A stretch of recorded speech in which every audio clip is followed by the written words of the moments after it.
Sneaker box. Oh shit alert, Louis clothes. Alright. I don't know what I was about to say something and then I ended up just making this ridiculous. Alright. Before we get into anything, we gotta handle something important real quick. Alright, so I got the watermelon gummies in front of me. You want these apples, sour apple ones, or you want these multi? Let's get down to business. I'll take the multi. I got the cherries over here. So you want the multi? Alright, I'm gonna try these apple. I had the watermelon last week. Right.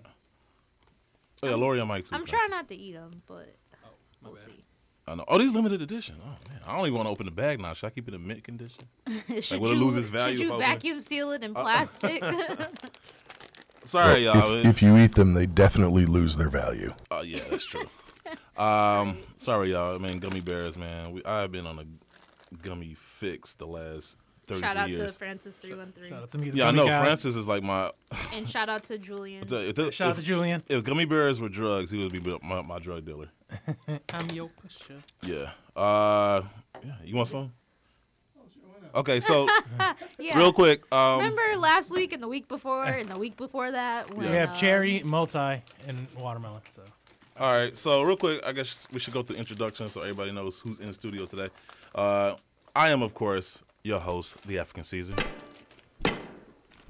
All hail Caesar, Emperor of Rome, monarch of the Roman Empire, ruler of the world. Hail Caesar! Hail Caesar! I feel like we're about your crowd's getting bigger. It is. We add more people to it. He's just layering the same drop over and over each other. I feel like we're going to set the record for the most crinkle sounds in one episode. That's what we're going for. Yeah. What's the record now? It had to be like, 5-6 minutes. I remember one time I came and ate dinner in the studio. What's that YouTube thing, the AMSR or whatever, where people get off to the sounds of stuff? Like, it's a YouTube channel and people get down on like people chewing or talking. Red Rocket. Pretty much, yeah. Everybody no, has their thing. It's a thing. I mean, what was? Yeah. It'd be like, yeah, it'd be. no, yeah, it's just whispering to the microphone. Yeah, or like people chewing, like people get off to the sound of people chewing. Yeah. Or have you? What's that show on TLC? Like weird. It's like My Strange Addiction. That's yeah. I've like this one lady was eating drywall. I saw that. Like, that was strange. Anyways. In any event, I don't want to tell you what I eat. Yeah, it's ASMR. All right, before we go off the rails, I also got my right hand man sent to my left, Francis 313. Looking good, Francis. Well rested. Like you've been pitching, not catching. What? Is this Ultimate Warrior? See, I don't watch. Oh, this is first one. I don't listen to current wrestling, so I wouldn't know. I don't know, Nisha. That sounds like you would know. I don't know this. You didn't know it? No. Okay. I don't feel too bad then. Who is this? Army? Roman Reigns' entrance. Oh, his I do first. know. Oh, okay, yeah. His first. You want some? Sorry. You really just got him. Oh, okay. Well, I put it on my. Okay, hold on. I got my rundown like right here. Yeah, let's do this. Okay. There you go. And then we're gonna get it together, folks. And then last but not least, I got one of my favorite ladies in the sneaker game, the sneaker girl. How's business? Booming. Like. I'm not taking any questions today. No, you never take any questions. I want to know. I think everybody listening wants to know like how that relationship is going right now. We're all invested in it. We are. You're like our Ross and Rachel. You and Benjamin Kicks with I was never invested in it, so I'm glad someone. No, what's the girl from The Office? You're like our Ryan and what's her girl? Kelly? No, I don't think her name's Kelly. No, on the show though. I know what you're talking about. Wasn't Remember, Kelly you on the didn't show? know that show. I didn't. I'm like on season 9 though, so I'm almost Watch done. The Office, great. Yeah, The Office is great. And then last but not least, we have special guest Romney from Romulus. You guys might remember him. Oh, no more Yankee, my wanky. You might remember him. Need food. I guess. Just press the button. I know we just mashing buttons today. But no, you might remember him from a couple weeks ago. We had our Air Jordan 3 debacle. They don't remember. No, they don't. So Romney. Was he the one that dropped the ball? Yes. He thought he had a shot, but he didn't. He was we like, called him back. He thought he had a shot again. I like to apologize to all the didn't. people in Detroit. I like to apologize.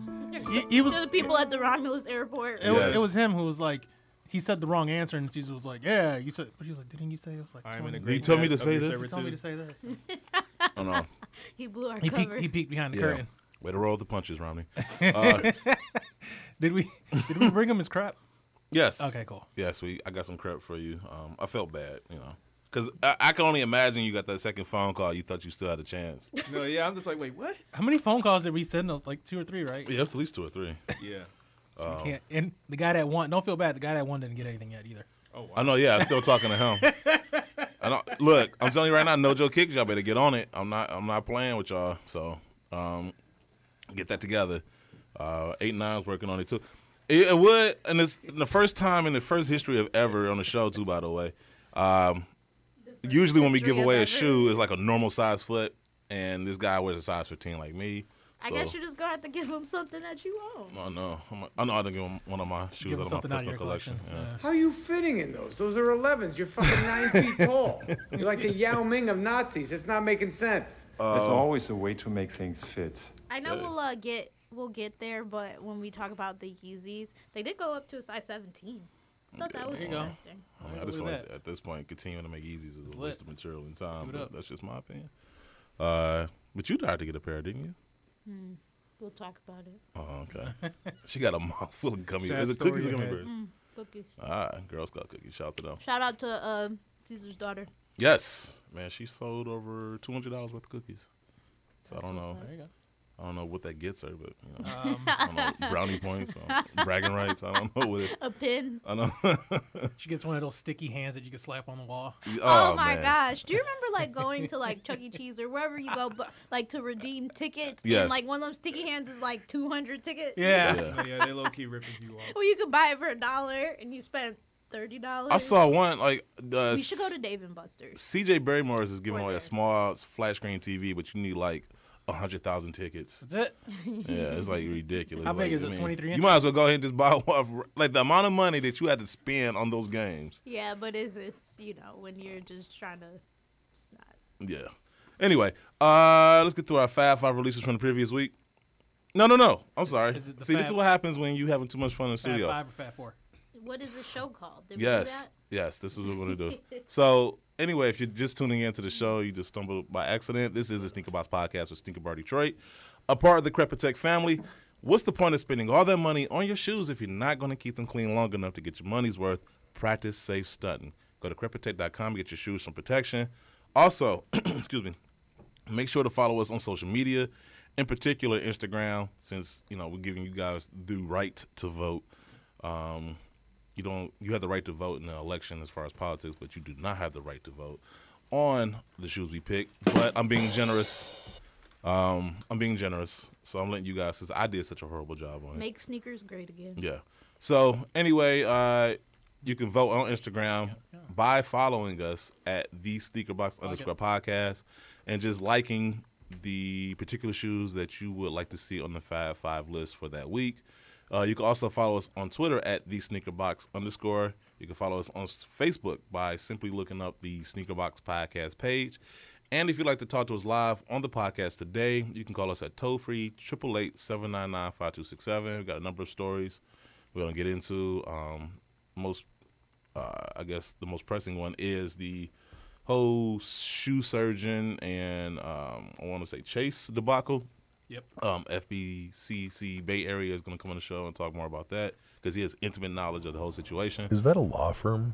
You would It think so, sounds right? like it. Sounds Yeah. like it. What is it? I actually don't know what it stands for. Now, him and his partners are going to come on the Fly, show. boy, something. Yeah. Also, too, we're going to get Fly into... big boys. We're going to kind of discuss the whole Jeff Staples comment on Twitter about customizers, you guys doing a better job of telling stories than the brands themselves. Kim versus Yeezy Yes, Mafia. Kim Kardashian versus Yeezy Mafia.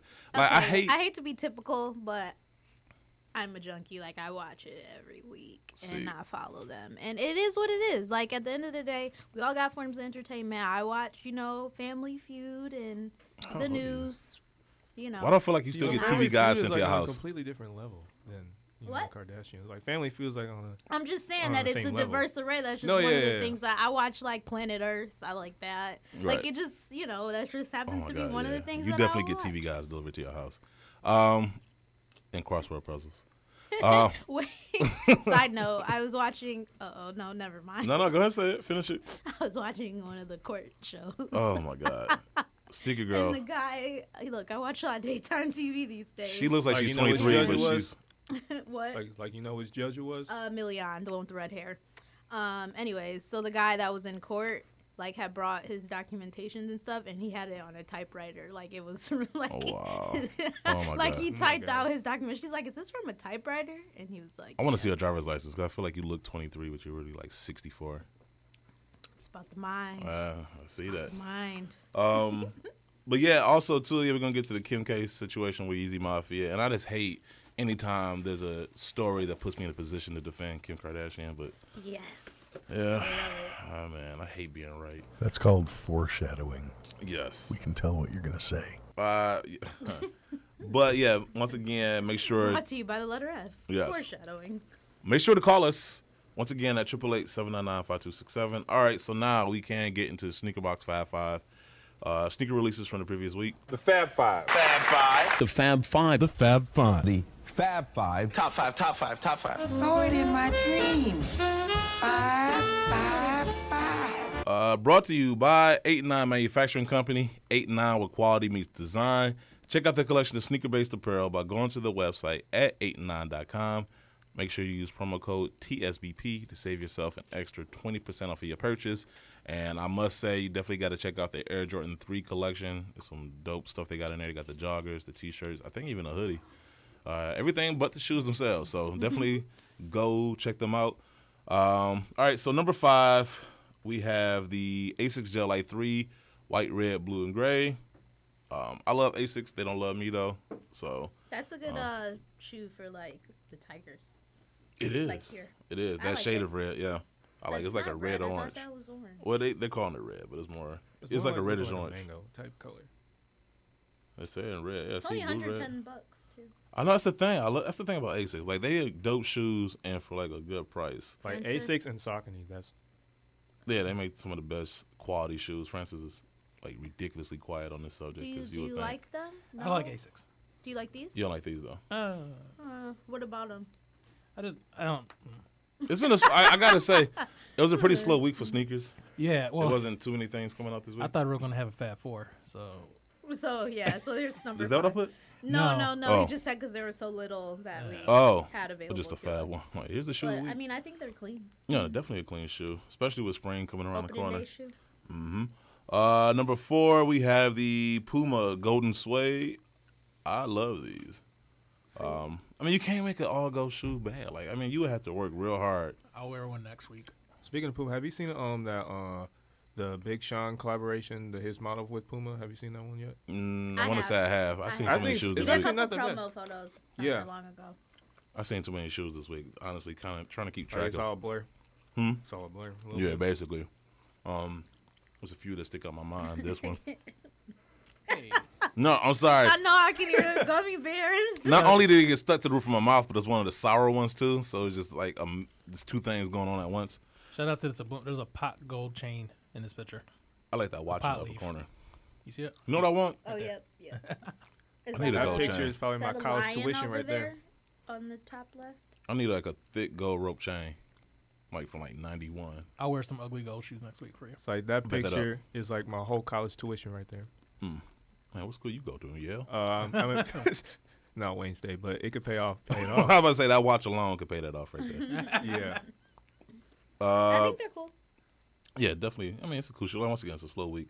Number 3, I thought this next shoe was going to be at least a spot higher, if not number 1. You have the Adidas Ultra Boost. Oh, yeah, I thought this would be number 1. 4.0 cookies and cream. These were dope. I liked just it. thought the whole concept, Oreo Day, and There's an Oreo Day. National Oreo Day. Yeah, that it was, this week. That's this when week. they came out. What? Isn't that like also like what Shaq was doing like with his birthday and stuff like that? Yep, Was that Shaq what- had commercials for it and a little promo for it. But yes, it And- was National Oreo Day. Yeah, and there's something like 29 different flavors on the market right now, which is insane. Yep. Of Oreo. Yeah. You like that? Yeah. Well, I do like that. I never knew I mean, this is news to me. Like, I didn't know there was 29. What are anybody know? No, let's not go through that. I have a photo. Is that going to be our next trivia question? Name all the Oreo flavors. Yeah, on that's the market. the next contest. Write it down. I mean, the best flavor is peanut butter. So no, I take like that back. Birthday cake. Birthday cake. I will fight you. I like Oreo thins. Oh, come on. Who eats thins? It's about birthday cake. What you mean? But have you had it though? No. Okay, no. But it's not about like, oh, it's thin, but it's like a hybrid between a cookie and a cracker. It's really good. All right. Anyways, that sounds like number two. Wait, do you guys know what actually came with the actual shoes, like in the not special box? All right, go back real quick, Julian. But yeah, the box came in like a milk carton. But I'm saying, is that just the like? You get what I'm It came saying? with like it looked like the normal packaging. No, I don't think that's so. What I'm I think saying. that's just promotion packaging. Promotion packaging. I think probably if it's just like for a regular That's what I'm saying, general yeah, release, it probably probably just came in a regular Ultra Boost box. Probably. You know, Oreos ripped off another cookie back in the day too, right? What was the name of it? Hydroxy. Cut. Why does that sound like Hydrox. cleaning? Why does that sound like a it's- cleaning product for your clothes? They were called Hydrox. Yeah, I mean, They're it's still in store too. Oh wow, it's not Those about are who like does store it first. It's brand about who brand. does it better. Right. So. Yeah. So while he's looking that up, number 2 we have the feature special edition Vans Sinners Club collection. These are dope. I like these. I couldn't get away with these. Pair? I can't do it. Yeah, not for you. Both pairs? I like both of them. Yeah. Coconut You gotta Delight have the Oreos. exact. I mean, you could probably just wear them with anything, but usually, like in order to wear these types of things, you have to have like you have to wear it just right. Like you have to have like the perfect fit, otherwise it's just gonna look kind of weird. Yeah, even with that, Or it's Ranger I can have the might have perfect a velvet outfit. jacket that goes with. No, yeah. Like with all the materials and the colors. Now, if I want, I could go to Dress Lily and find the perfect outfit to go with these shoes. Shout out to Dress Lily. Like this shirt right here, off rip. There you go. There you go. Oh yeah, that's actually not that bad. Yeah. Shout out to Dress Lily. All right, Shout out to the plug. Again. Yes, just man, I'm telling you, Dress Lily. Like I don't know, this all the way up to 4X. People. These seem like some martini sipper Don't sleep shirts right here. When my shirt comes in, you guys are all gonna be hating. Did I'm you call these get the it? martini sleepers. I can't. Are you going to bring it next time? When I get it, Okay. I might need to get the sleeves cut off though. These are martini sippers right here, with your pinky out. Yes, and number 1.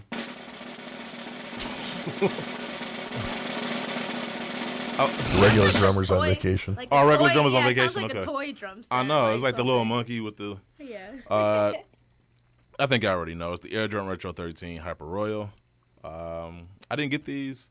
I honestly didn't think they would sell out like that. I mean, it's a nice shoe. I just thought It's tax season. Everything's it is right. Everything is hot right now. It's come to a close soon. Yeah, I know. Everybody's gonna blow all their money on the releases that came out this month. So next month I might have a shot. But yeah, these actually sold out a lot quicker than I thought. I didn't think that they would sell out like that. I thought I'd have a chance to. I think maybe if it wasn't like, because they were saying like it was exclusively like it used to be like a PE for like players. Because I remember like Richard Hamilton actually had these like when he was a Piston and stuff like that. So I don't know if that contributed to it selling out, but I don't know. And it's a clean colorway. So trends are just weird though. Like for example, like I heard that the 9s did really well today, but like nobody cared about 9s like the other day. So I'm just saying like it's just like weird trends. Like sometimes people buy and sometimes they don't, and it's not necessarily because this colorway is like the best thing ever. It's just interesting. I got a phone call this morning really early from someone going out to pick up some Jordans. He was like, 10 a.m. is not really early. This was earlier before the malls open, and he was like, "You want the mall opens at 10 a.m. He was like, "You want these 9s?" He was like, "You got to let me know right now because I am getting hit up about them." I was like, "No, go ahead." No, just yeah. They really want them. Let them have them. But Ranger, I know the mall opens up at like 6 for those who like to walk around and. Oh yeah, they do. You know, what's your point? Get your power walk on. Or pick up nice ladies. That's right. The mature ladies. Yeah, they get discounts. But get that free frosting. Let's get back to this Oreo subject. I'm listening. Did you know that they have watermelon Oreos? Yeah, those are gross as hell. Were they? And let's of course throw out I did know the that, though. special color Oreos for different occasions like Halloween, and it's not flavored; it's just colored. They had peep stuff. Little marshmallow, like the peep things. Cotton candy, root beer float Those were gross, flavored, too. All those were gross. key lime pie. Yeah, that's disgusting. Marshmallow crispy. Fight me. They have Neapolitan. That wasn't that good either. Like some of these must just I heard that's called the quality now. Banana split. That wasn't bad. What was the one for? They had a couple from Indonesia that were kind of bizarre looking. Candy corn flavored. That's weird. Yeah, some of these flavors. Candy corns are just gross. Yeah, like nothing's good about candy corn. The golden Oreo. Those are for eating in the shower, I guess. Wow. On that note, shout out to R. Kelly. I know. Oh man, on that We got note, something ugly coming? Yes, we do. The coconut delight sounds really good. Yeah. No, we gotta definitely find it. That's we gotta stack up. That's my grinder name. We gotta stock up. Oh god, we gotta stock up on the snacks in the studio. By the way, I need we're that doing cereal. good so far. Yeah. Oh, I think so. I'm The gonna Girl Scout I'm gonna cookies. bring a fruit tray next week. For what? I know we need something healthy in the studio. to look at. Bring the vegetable tray with the thing of ranch in the center. I'd rather have the ranch is always the first thing gone. Yeah, because you like drench everything in the ranch. Yeah. Ugliest release of the week. Just thinking about them Oreos. Hey, you're the one that started it, okay? Hey. That's all I'm saying. Ugliest release of the week brought to you by Donna's Dope. Is he dope? I think so. And so does anyone who has seen or brought his visual art. He makes some of the dopest t-shirts and posters. If you're a fan of sneakers and Michael Jackson, he's definitely your guy. Follow him on Instagram at DonIsDope or go to his website at www.thedopeones.com. Ugliest release of the week is the Supreme NBA Special Edition Nike Air Force One Mid White. Trash. I'm sorry, man. These are the tackiest looking shoes. And it was funny because somebody brought up the Reebok, whatchamacallits, they came out shoe? early 2000s. Yeah. And honestly, I can't really tell you the difference between the two.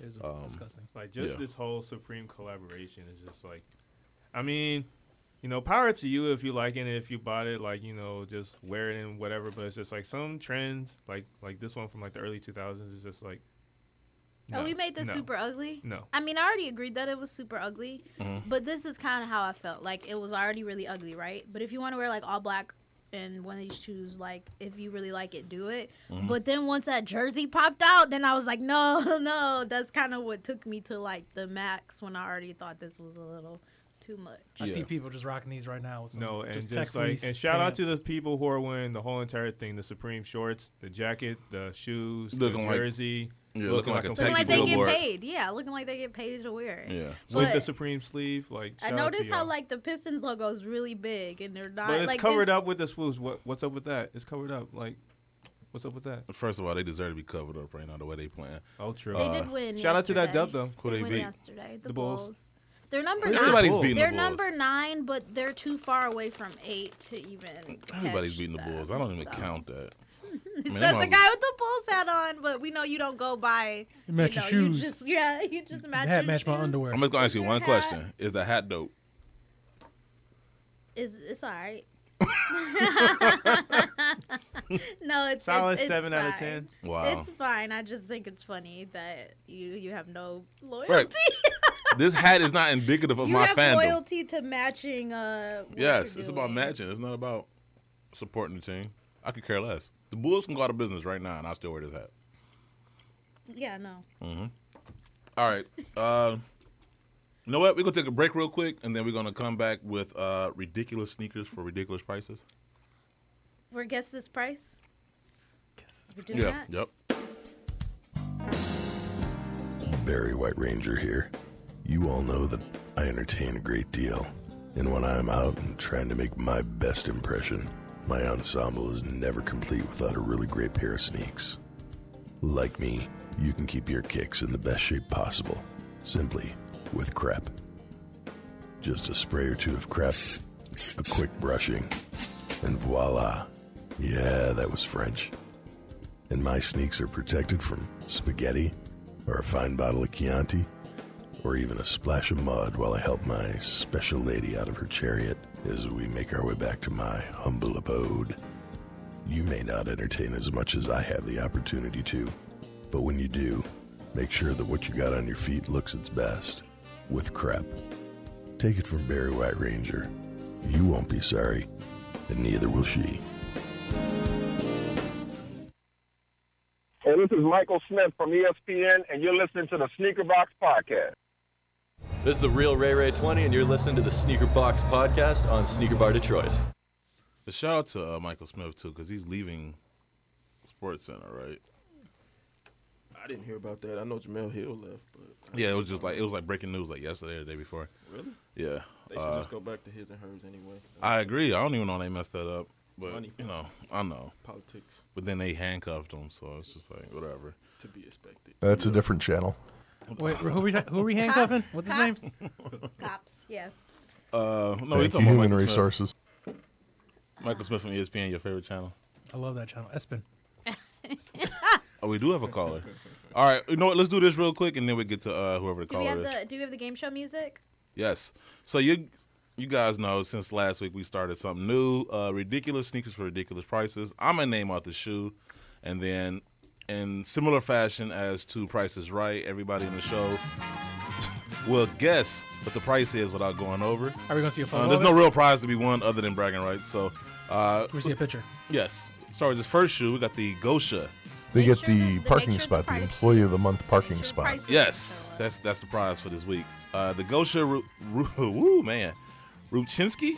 He can't play that music and do the other. Gosha Rubchinski, special edition Adidas Copa Trainer, green. It's a nice looking shoe. And honestly, if you would have showed me this shoe without telling me the name, I would have thought it was been part of the Dragon Ball Z pack. It should have been. It's better than most of those shoes. Yeah, it looks All right, like a we're going piccolo from colorway. This way to that way. All right, so from right to left. Oh, Julian, No, Julian. all you gotta do is guess the I price. don't want to start it. No, don't. Oh, you want to be that guy? He wants to add the dollar to whatever. You're starting it just for a second. He wants to be that guy to add the dollar to the price. Man, that just totally blew my whole entire strategy. Looking at this shoe, how much would you say is? Keep in mind it is overpriced. You don't get that long. Yeah, I'm gonna say $325. Ooh. I'm gonna go $250.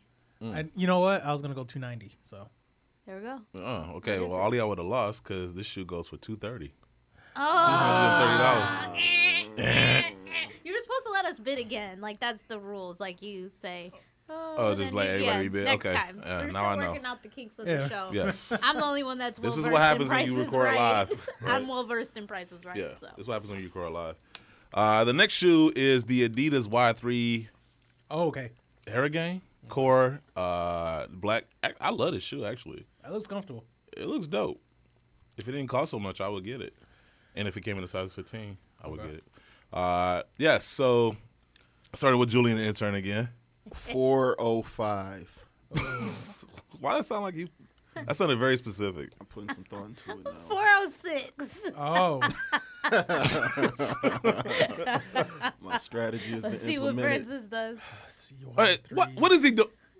Yeah, White Ranger over there. He's throwing up gang Russian signs. judge. He's throwing up gang signs. Yeah. 380. Francis won. It's $390. $390.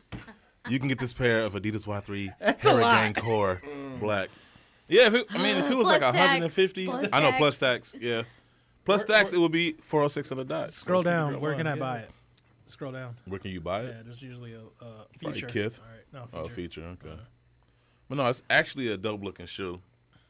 I just wish it didn't cost so much. But you already know Y3. You know, it's always going to be an expensive looking shoe. I heard you can teleport in those. You better be. You better do something. Those shoes better have some Oh, type that of has to do with the special skill or inflation. trait. Yeah. Let's get to Steven from Allentown, Pennsylvania. Hey, how's it going, guys? What's up? What's up? Nothing much. Normally I don't get a chance to tune in live because I'm normally home, but this be the first weekend in a while that I'm working.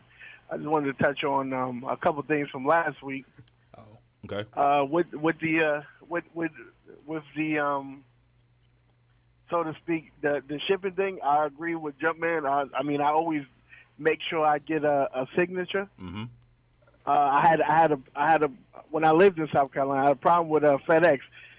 They said they delivered my package. I got some sneakers, and I was home all day that day. And where I lived in South Carolina, it's very open space. And when FedEx truck pulls on my front yard, you can't miss them.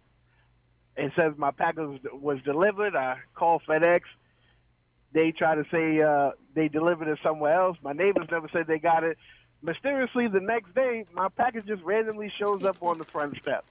which was funny. But I was like, and I order from Jimmy Jazz a lot. So if they knew what it was, because it says it on the box all the time, I'm sure they could have probably got me. They probably thought about keeping it until you reported it, I know. and they said, "Let's go drop this." Maybe off. maybe the same girl that worked at Jimmy Jazz was the person that delivered it. She was on her cell phone too much. Remember the girl from Atlanta? By the way, yeah. I love I love Jimmy Jazz, but I hate the store. Like, I can't go to the store. You like the I'm from website. New York. The store's the worst. The store's the worst. Everywhere I go to Jimmy Jazz, it's the worst. It's literally everybody in there doing everything but selling clothes or shoes. I agree. I agree with you 100%. Like, I don't know if you heard our SneakerCon Atlanta episode, but yeah, I went into detail. I did. Yes, so you remember the chick that just from beginning to end. Matter of fact, when we did ask her, can you at least point me to another employee that will help me out? She didn't even look up. She just threw her arm behind her and pointed in some random direction behind her, like, ask that guy. There wasn't even nobody that direction. I love it. That's customer service right there. At the end of the day, the disrespect is real. I get it. Oh yeah. Jimmy Jazz. I don't know what's good with the employees, but no one really seems to care. No. So, I mean, on the flip side of it, I also hate going to Foot Locker and being harassed if I'm just trying to look at a shoe.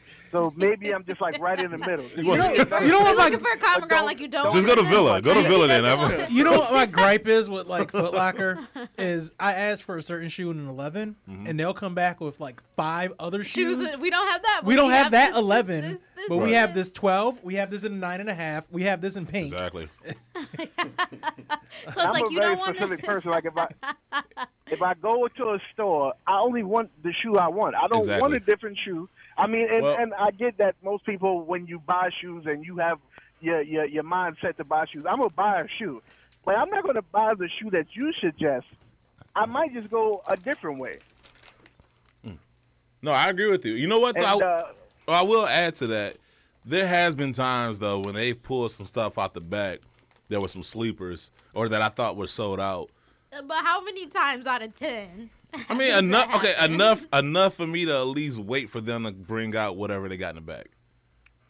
I mean, Caesar, you wear size 15, so it's not really many shoes. Why you had to bring that up though? Like, why you brought? He said it as if it was a negative. He's trying to show you that he's a faithful. He beat you to it. That's all that is. He was just beating you to it. Man, you wear a size that is like the size of my forearm. So that's a humongous shoe. I wear 10.5, 11. Thank God I wear that. You know, I'm not that tall, but you wear a ridiculous size. When I see your pictures on Instagram, the shoes don't look like they should ever be made that size, but I get it. Remember when you used really big feet. All right, so I don't know how long you've been following, but he used to post photos in his house near furniture, and the furniture will be in the background. I love but the way it was framed, the shoes always looked the size of the couch, and I used to give him like flack for it online. I don't like Steven no more. Like, I almost want to tell him not to listen to our show anymore. But no, like I love the show. I love the show. I just got to say I love the show, but you just have an extremely large foot. That is inhuman. But thanks for breaking that news to me. By the way. I don't know if you're no. I know. It's not human. Like, all of this I didn't know until he said it. I just want to ask Caesar, how tall are you? 6'3", 4. I don't know, in the middle. Which is crazy because my brother is 6'5" and he wears a 13. So you really do have a large. So wait a minute. Or could it be that your brother has small feet? Like, it just goes from his leg to toes. Like, it's just ankle, toe. He's pretty tall. I mean, he's pretty tall. But 13 on 6'5"? Not as tall, but you. I mean, I don't know. I'm only 5'9". You get what I'm saying? Right. I wear a regular size shoe like most people. Right. But that's not the point. I know he keeps emphasizing how normal he is and how abnormal. The height and foot thing is weird because I'm like 6'1". I'm an 11. Ray is about 6. Mm-hmm. He wears a 9. I know a 6-footer that wears a 9. Yeah, so it's weird. That is very weird. I mean, I know people that's my height that wears like a 7. Like, I don't have small feet. I just have regular size feet. Yeah. So, you're normal, like you said like 20 times already. Normal. I'm like Caesar. Caesar, you're not normal. You wear a 15. I don't know if you know that. Oh man, I don't. But what does that say about your you prowess? Might be an X-Men. I'm just gonna aim to be more normal. I might be an X.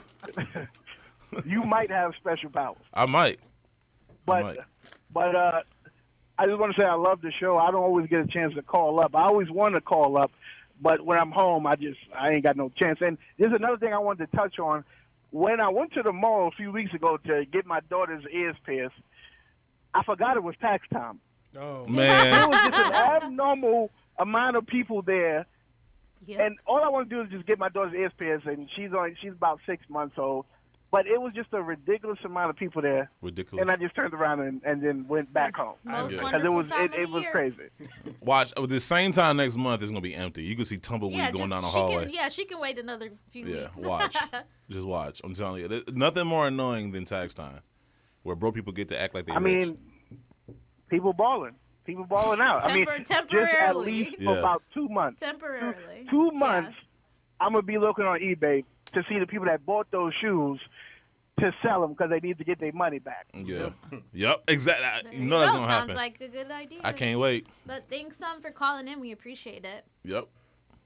Oh, I appreciate the show. The show is definitely dope. I haven't been listening as long as everybody else, like from the basement, but I kind of caught on to the show at a decent time. I was just randomly scrolling for a sneaker podcast to listen to, and the funny thing is you're the first one I came up on, and which is saying a lot because I guess there were so many. And once I started listening, I was hooked. So it's definitely a dope show.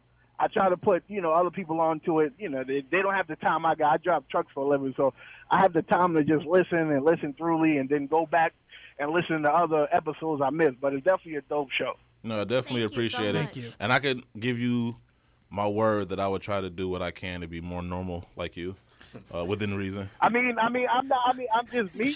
I know you're not born like this. I can't force you to be normal, and I can't. Look at it this way. What's that? They say when you get older, you shrink. So hopefully your foot might get small. Let's end on that note. That was a good. Oh man, yeah. Thanks Mic again drop for on that. calling in. Yeah. Inspiration. Thank you. Thank you. You know what? It's funny because he was talking about like maybe I'm an X-Man. I might have superpowers. I wish I had the power to hang up on him when he's talking about my feet. You hurt your feelings. Yeah, I'm feeling a little sensitive right now. But no, shout out to Steve though from Allentown. No, we definitely appreciate anybody that's been listening, especially people that's been listening since the basement.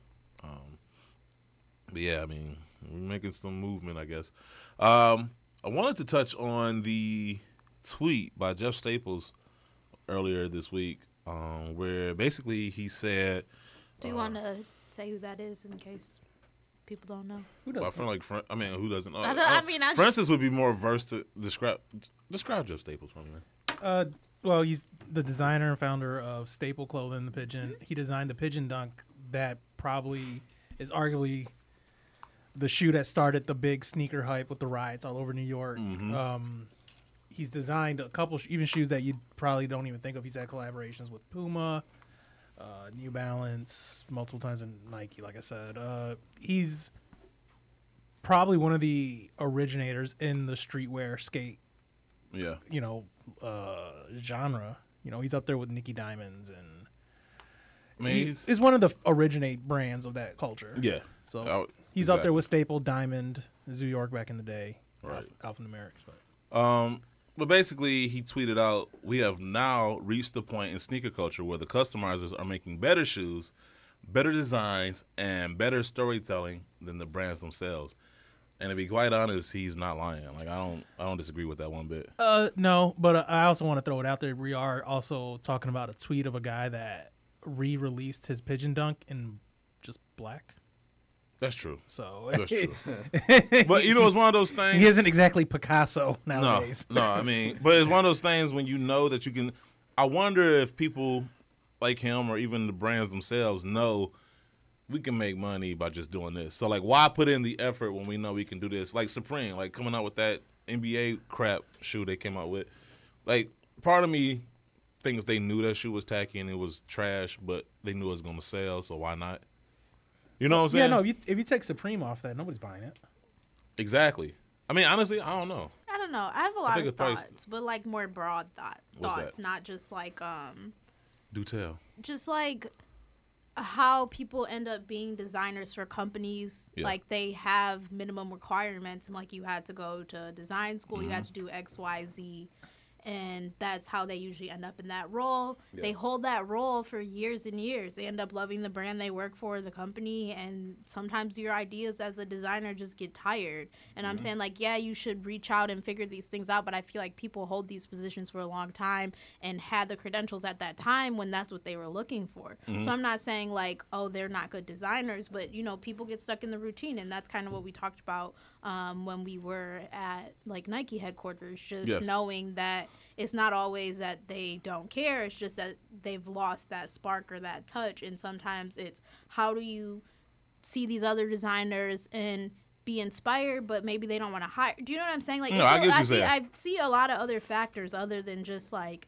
all these people that do this freelance are way better than the people that work for the brands. Like, I just see it as and I agree with a lot of steps. It's not just it's a lot of context. They're to be good. added Let to me it. Bring them in, and it's a lot. No, I agree with you because, like you said, when we were there, you could see where a designer can kind of get trapped in a bubble because they're surrounded by their brand. Like, so they don't necessarily have a feel for what's going out there in the rest of the world because, you know, when you, especially in Portland, because you have Adidas, right, you have or that Nike, you've been there, Under or Armour. you've worked, like I said, for the same brand for this many years, and it's like you try to pick up on trends and stuff, but it's not always successful. Or how many things did we see that like didn't make it to whatever, but that might have been better than the next thing. So right. There's a lot of things to consider too, like how long it takes to make a shoe, which is 18 months to a year or to 2 years, and a lot of things can happen. But how quick is it to change a colorway?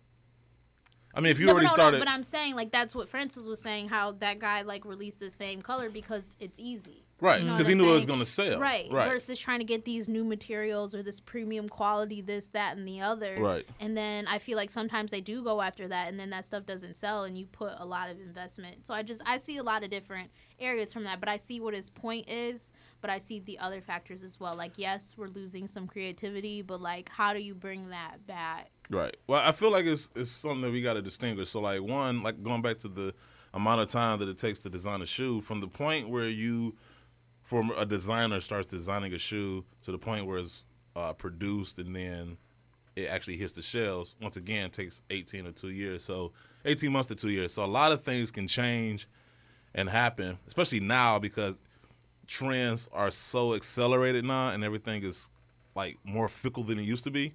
Like what could be hot today might not necessarily be hot 2 years from now. So a lot of that. And then also, too, you got to distinguish actually designing a shoe and putting a colorway on a shoe that already exists, right? And so, and that's mostly what the designers do. They don't actually make a different shoe, with the exception of a few people or like when FBCZ they do, Bear. it takes a long time. Exactly. Or but like somebody might be like, no, and then you spent all that time. So just knowing the process, and it's not just like super, super simple, like I get it. But I think what he's speaking more so too is like taking like I feel like if you gave a customizer and a designer an Air Max 1, right? I feel like the customizer is going to do a doper version of that Air Max 1 because they're more in tune to what's going on. And they probably have they more... have like an iteration, and they have Exactly. like they have a story. Exactly. And that's what he was saying, and I agree about the I storytelling completely element. agree with the storytelling. That's what I'm saying. That's the one thing I totally agree about. Or just even like National Oreo Day. Do you know what I'm saying? Like how that inspired that whole look, the whole shoe, just because you had a story, but somebody had to be like, oh, you know, National Oreo Day's coming up, and then do that. But I definitely agree with the storytelling piece that when we think of, you know, Jordan way back in the day, like, you know which shoes he wore at what game and but he did highlights. That's what made him special. I mean to cut you off, but that's what made Jordan special is that storytelling. Like he created the story for you by his play, you know what I'm saying? So you didn't really have to come up with a story for the Air Jordan 3. But then I even look at like Spike Lee, and then when that got how that evolved, like, to the storyline, and then the movies, and then what's his name? I can't think of his name right now, but he's in like Spike Lee movies. White Ranger. Sure, yeah, he like is like the Jordan collector, like in the. I don't know what his name is, right? Mars. Oh, Mars Black. Yeah, Mars. Yeah, Mars like, Black. I just wasn't coming to okay, me. But just those types of things I think are really cool, and lack that, or it kind of has I just, a little. As far as like Jordan goes, I feel like sometimes they just reach for the story. Like that flight jacket like he wore a jacket once on SNL. Or Yeah, that was a reach. Yeah, that was a that's reach. not a You know, storyline. no. Yeah. Like, That's who just to sell cares? something. You know, like Yeah, that's just to I thought sell the Gatorade was a good story. I thought The I Gatorade think- was a good story. I think most of the Jordans they dropped this year have been good stories, like the 3 from the free throw line, even the Tinker collection, because this is like what the 30th anniversary. So the Tinker 3 that they got coming out with the swoosh on there, I think those are good to see. But once again, like I just think when you're a designer, like if I'm a designer at Nike, not every designer there has the luxury of being able to travel and get inspiration. Most of them are stuck inside a building for however Right. many years they work for Or them. like so it's Jordan, easy. like trying to tell stories and like pulling from that. It's like you're trying to go in history and dig up some old stuff, but he doesn't have new storylines. No. You know what I'm saying? So now Right. it's like you got to find something newer. I kind of even look at like women's collections, like they don't have any stories. Like this whole like gold, like they're trying to create, use the movement of what's going on to incorporate like the forces female and move forward, but you see how they have to take the social cues and figure out how to put that into a design, and that's how you become Right. successful too. So even looking at stories and what's going on, but once again that whole timeline of 18 months, like say we are focusing on the forces female and that hit its peak already. So it's just like a lot of different factors that I think about. But I think that requires brand engagement, though. So Yeah. I like these. Once again, these customizers are normal people. Like they aren't working at these brands, so they don't have these restrictions on them, and they can be as creative as they want And to.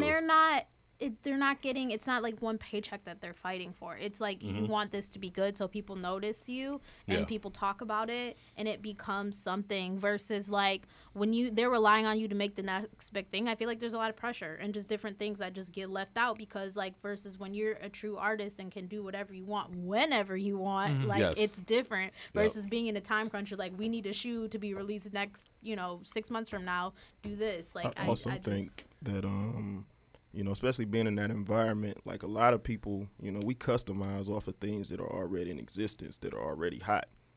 So it's completely different when you got to create something from scratch and make that That's what true, we too. customize off of. So it's a difficult thing. And sitting in the guru seat, I think he said it a lot of times, like taking those designers out of that element and getting them into a different environment. Getting those creative juices flowing. Because Yep. after a while, it's just a job.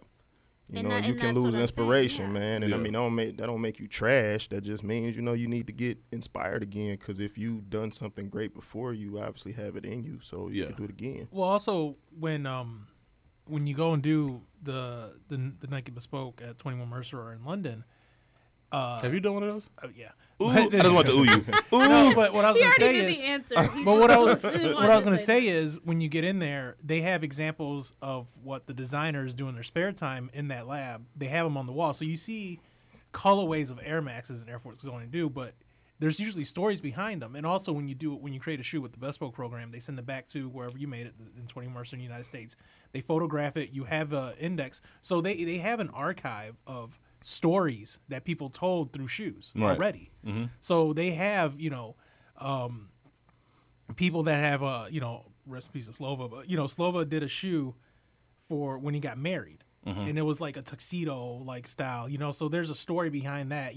His favorite, he'd like drinking champagne, so he did a champagne Air Force One before they did the corks of LeBron's.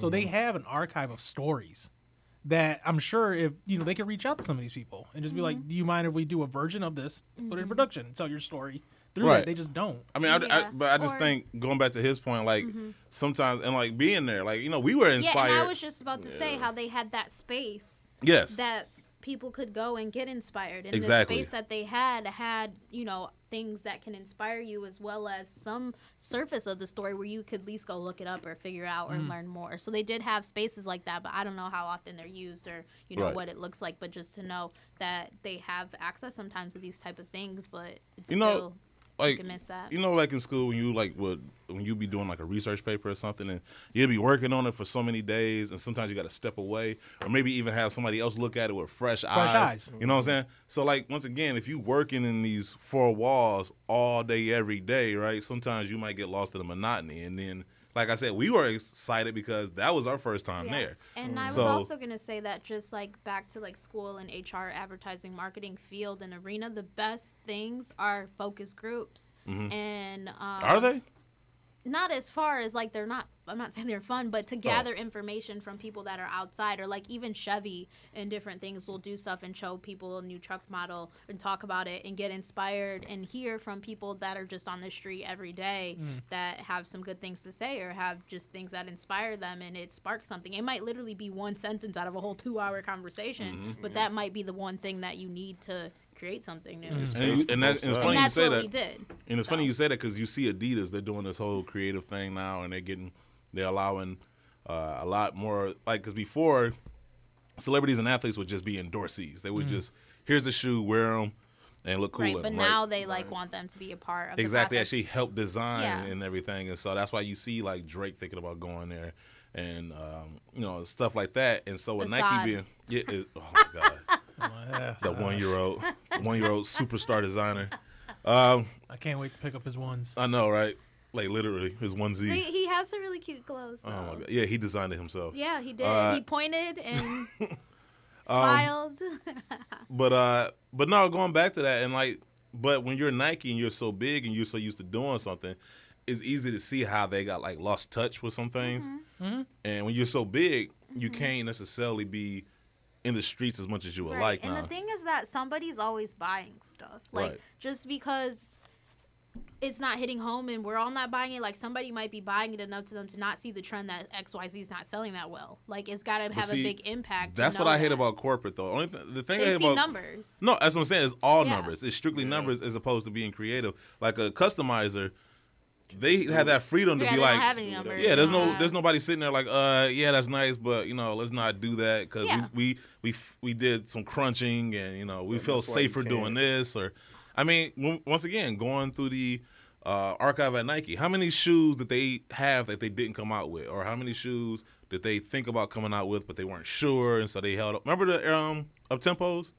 Yeah, just different things. Like it was like, why don't you drop these? That's why it's hard to just pound away on. You think these dope? Yeah, designer. Exactly. Yeah, all and that then, other stuff that there's goes into it. and there's hierarchy at the end of the day. Like they might make it up to somebody, and Joe may say, "No, we're not doing that." So that's what. But yeah, definitely a good conversation spark with that what he said. I think it does have validity, but the storytelling part is the most resonant to me.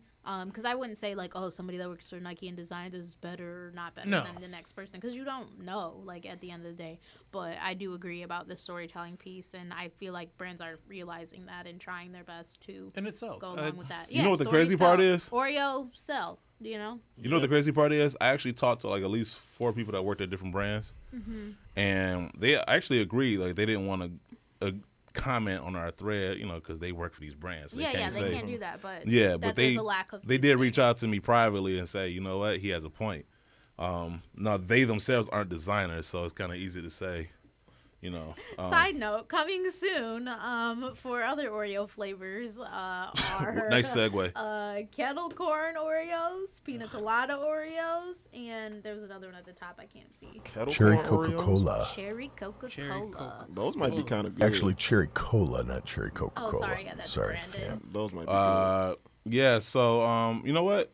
It's a good conversation. But I want to get into this whole shoe surgeon Chase situation. So we're gonna give FBCC Bay Area a phone call while Right Ranger's doing that. There's a couple of news stories I do want to get into, including Nike is victorious in a lawsuit over the Jordan Jumpman logo. An article written by Zach Dubasic for a Soul Collector. It's pronounced Gordon. How are you calling and play not drop?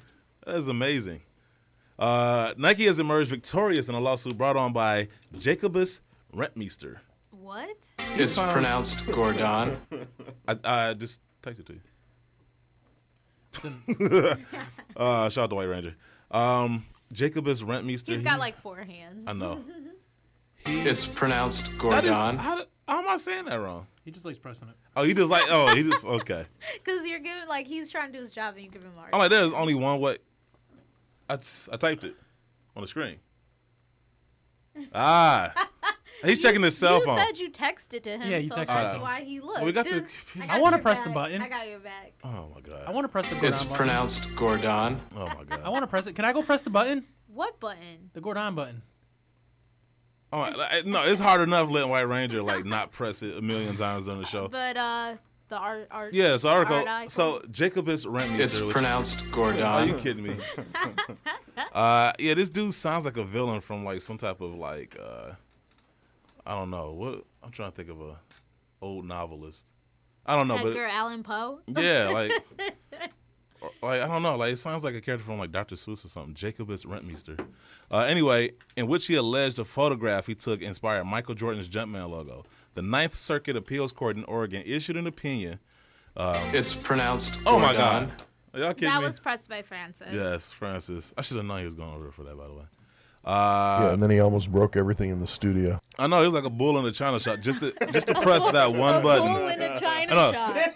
It's pronounced Gordon. Oh my God. Okay. I broke 5 things. I see that. Like all the cords got ripped out, Including my heart, but he I didn't know. hear that. Right, like we can't even record right now because the show. I mean, he just went over and just like knocked over everything. It's gonna be like that contest episode. Oh God, I'm trying to forget it. Okay, I heard Yeah. this first part. All right, so anyway, the Ninth Circuit Appeals Court in Oregon issued an opinion. It's recently. pronounced Gordon. I'm done. I'm out. I'll see y'all later. I'm gone. It issued an opinion recently that concluded that the logo was not substantially similar to Rentmeester's photo. In 1984, Nike paid Rentmeester $150 for temporary rights to use photos of MJ that he shot for Life magazine. He claimed that it was the basis for the photo shoot. Wait, that's like okay. Did you say similar? No. She did. No, she say didn't. similar. He claimed that it was the basis No more for drops. the shoe by Nike a year later when eventually led to the Jumpman logo. Law 360's Bill Donahue provided the crucial statement in Ninth Circuit Appeals Court's opinion. It says, "We conclude that the works at issue here are, as a matter of law, not substantially similar. Just as Rentmeester's made a series of creative choices in the selection and arrangement of the elements in his photograph, so too's Nike's photographer made his own distinct choices in that regard. Those choices produce an image that differs from Rentmeester's photo in more than just minor details." Now, part of me has to beg the question, like, if this court, I mean, what they had, I don't know, like, you in Oregon, Nike is obviously a big employer. And they're going to win, probably. Yeah, I know. It's just, I don't know. You really have to question how fair that trial was or how fair that judgment was. But I wonder why. I'm not saying. But I wonder why, like, they gave them temporary rights, like, initially. It's like because it could have turned into a problem. Yeah, it's funny how that works. I don't know Yeah, how like, that yeah, you works. can use this for a little bit, but not. No, Like, it's a kind of lot. interesting. Like, it reminds me of the whole WWF situation, how they shared it, the World Wildlife Federation and obviously the World Wrestling Federation. And then I guess they used it too much, and then the World Wildlife sued them, so now they're the WWE. So I don't know if this is similar in that regard, where it's like, okay, you can use this photo up until this point, and then I have full ownership of it again. And from the pictures, it looked similar to me. I don't know. It's just it's hard to. It's just one of those things. Like, if I have something with like 3 stripes on it and it looks like, I'm like, should probably not be doing it. Yeah, it's like it's kind of hard to like kind of gauge what people's intentions were because the judgment is basically saying like the same way Rentmeester, which is the dumbest name. I want him to change his name. I want him to win his lawsuit so he can pay to legally change his name to something normal. I But heard normal isn't, I heard being different is better. no, not according to Steven from normal is a size 15 shoe. Not according to Steven. No, being abnormal is not a good thing. But I don't know. It's just a weird. I guess I don't know how you make that distinction as opposed, like, because they could have looked at the photo and said, okay, do this, but a little bit differently. Once again, I go back to the whole Vanilla Ice thing. Like, all right, let's take this thing that exists Cut his mic. and let's make a little minor difference to it and act like it's different. Sitting around. Shout out to Rob Van Winkle. And real quick, this has nothing to do with anything. Something about that chair that makes people sleepy because I saw you yawning just now. And Guru was unconscious last week. That's just natural. Is it I'm the relaxed. chair or who he's listening I'm to? relaxed. It might be just me, but nobody else is falling asleep. You know my sleep chair. Oh yeah, in the other room where nobody can see you. Yeah, right. I heard it was out of commission. Is it still out of commission? Yes, it is. We gotta take the recline function out of that chair. That's why I'm awoke. So he used to sit upright the entire time. Anyway, we have FBCC Bay Area on the line.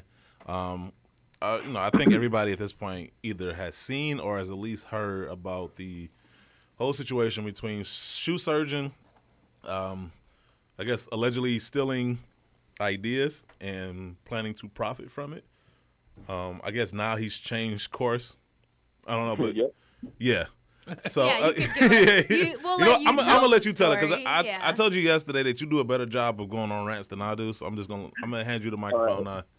Take over the show. All right. So y'all can hear me? Yep. Okay, cool. So before we get started, I'm just gonna start from the beginning of the whole shoe surgeon relationship and everything up until what happened. Right. So I met Dominic Chambrone, that's his name. We were in a Facebook group called Paint or Thread. It's all of the customizers. We just share our work in there and critique each other as professionals. So in that group was also JBF Customs, all of the best customs, Maj, Dank, all of them. So at the time, I was still in the military. So customizing full time for a paycheck to make my rent was not what I was doing. So I made enough money in the military that I didn't have to do customs for money as much as the other guys. But shoe surgeon, me and him actually became kind of cool in the group. And then I recently at the time I had got orders that I was going to be moving back to the California area, Northern California. That's where shoe surgeon's from. He's from Santa Rosa. So we would talk through, chats, emails, and then exchange numbers, and we'll call each other. I consider him a friend. So when I moved back out here, I got stationed here in San Francisco. Me and him were supposed to open up a shop together where we would do customs, and I was like, that'd be great because it's a good side hustle while, I got my career with the military. So, but as a business goes, you don't get into business with somebody you don't really know. I have only known him through social media. So I said, okay, cool. When I get out there and I get my apartment, I get everything situated, I'm going to come out there and meet you, see your workshop and everything like that. So I did that. I went to his house. I met his family. I ate dinner with his family. Really cool family. I really liked his family. He came off cool to me. And then we were in his workshop, which is in his mom's garage at the time. And he had all of these Jordans and shoes that was like halfway taken apart. And he's like, yo, I have so much, I have all of these orders I took way too many orders, and he asked me, like, could you help me finish some of these? And at the time he was telling me, like, yo, I've had some of these shoes for like 2 years. And then he said something that really, like, like when you're thinking about getting a business with somebody, it's almost like getting in a relationship with somebody. So you look for those triggers and those keywords. So he said, yeah, but it's been over 180 days, so PayPal can't do anything about it. So they just have to wait. And I was like, how would you know that? In my head, I'm like, so you took all of these people orders. It's like it was a good 60 pairs of shoes in there. And, he already spent the money that, because he took all the money up front, he spent all the money. So he's having these people's shoes for like a year and a half, 2 years. And the people can't do anything about their money because PayPal, it runs out, because it's a custom order item. And once a year goes by, PayPal can't do anything. The money probably not even in the account, or it could be closed. So that was, the first thing that kind of rubbed me the wrong way about him. And now at the time, before I actually moved back to California, I was still living in Brooklyn. So I had posted a picture of the Roshi. I did the Roshis because Roshis were really popular right at that time. So I did them in Python. And Dom hit me up and he said, yo, how much would you charge me to do the Roshis for me? Now, at first I'm like, he does what I do. He takes shoes apart and rebuilds them. Why would he need me to do it? And this is before I moved back to California. So I told him, I said, since we're cool, and I don't really need the money, and I consider you a friend, I'll do it for you for free. All you have to do is just give me the shoe and give me the snake skin, and I'll do it for you, right? So he sends me the shoe. It's a size 11.5, and I do the shoe for him. But at the time, for people who listen and who don't know, there's a thing called a shoe last. So that's what all shoes are made on. It's a plastic foot, and they build the shoe around that. I wear 8.5, so I only had 8.5 last. I didn't have a size 11.5 last. So I did all the work. I put all the material to the shoe, and then instead of reattaching the sole, I just like tag glued it. And I told Dom, I said, listen, I don't have 11.5 last to build the shoe around, but what I can do is do everything for you. All you would have to do is just last it and glue the sole back on. I tack glued the sole down, which means you can just pull the sole off with enough strength. It's not glued all the way down where you have to, retake the whole shoe apart. He said, okay, cool, no problem. Now, this is in 2013, going into 2014, right? Because I moved back to California January, right around Christmas, actually. I moved here right before Christmas. They let me move back to California. So I did this for him 2013 before Christmas. So now I wound up getting out of the military July of 2014. So now I enrolled into the Fashion Institute for Design and Merchandising, which is a fashion college. So now while I'm in college and I'm going to San Francisco every day on the BART, when it gets cold out here, like, so I see all these homeless people always sleeping. You don't know what cold is, but that's fine. Yeah. No. I'm from Brooklyn. I know what cold is, but for even like for people out here, they don't understand. Like, right. Like it was colder than usual for the Bay Area. It was almost East Coast cold. So, so you have these homeless people because I never took public transportation when I lived out here because, the military base is on the island and you have to drive there. So this is my first time really being on public transportation in California. So every day I'm coming to school and I'm stepping over homeless people as I go to school. And I'm like, man, this ain't right. And it's so cold for the area. So I said, you know what? I'm going to do a homeless drive. So I started having people from my Instagram send me hoodies, thermals, socks and everything. So every day I would come to school and I would also buy these things. So every day I would come to school, I would have a bag of it with me and I would give it to the homeless people on the way to school. So one day I get an email from this guy and he goes, now this is 2014 December. This guy emails me and he goes, he goes, I see you doing all this nice stuff for these homeless people, but why don't you give me back my money for my shoes? You fucked up. And I'm like, language. Oh, I'm sorry, my bad. For my shoes, you effed up. And I'm like, what? I haven't taken a custom order in over a year. I was like, one, who are you talking to? Two, I don't even know who you are, and I haven't taken any custom shoe orders. So then the dude emails me back. He goes, well, I sent Dom, the shoe surgeon, my Roshis in a size 11.5, that's done a snakeskin, and the bottom wasn't even glued down. And I emailed him and said, why are my shoes like this? And he said, well, I didn't do them. FBCC did them. Now, so then I text Dom. I said, yo, so those Roshis that I did for you back when I was in New York, you told me those was yours, but those was one of your customers?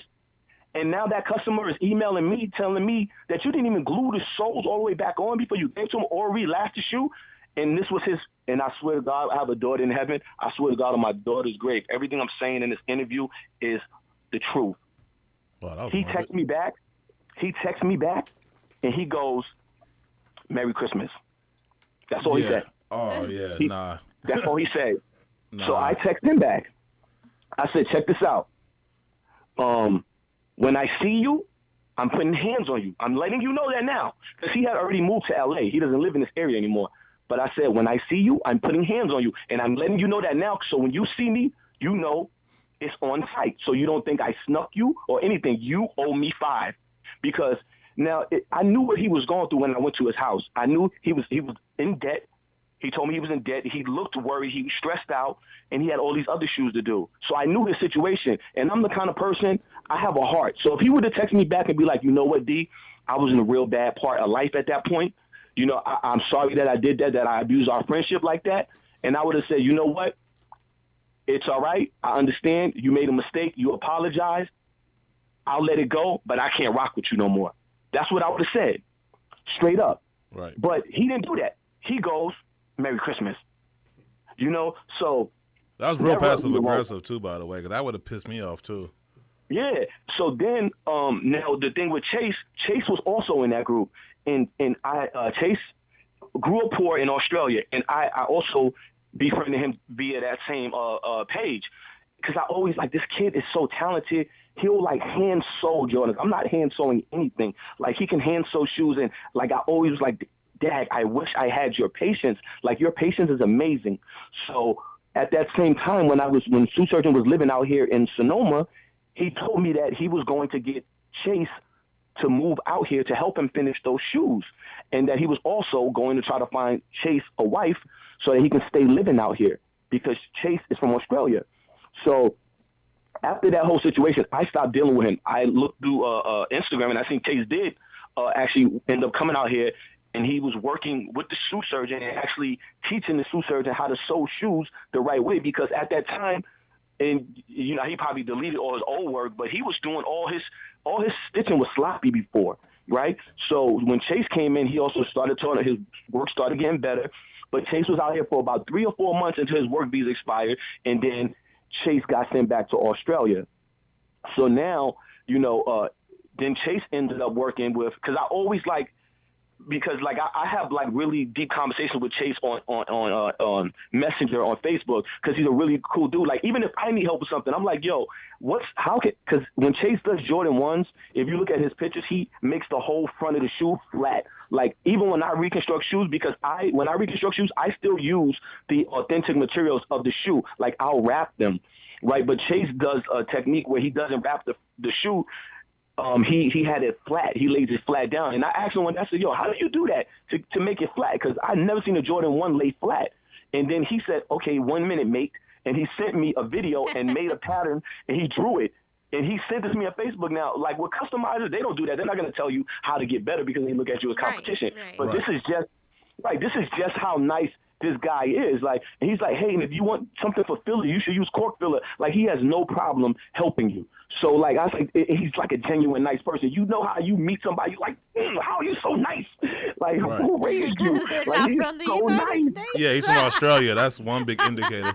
Word. He's like, no problem, mate. This mate, that mate. He's like, I'm like, yo.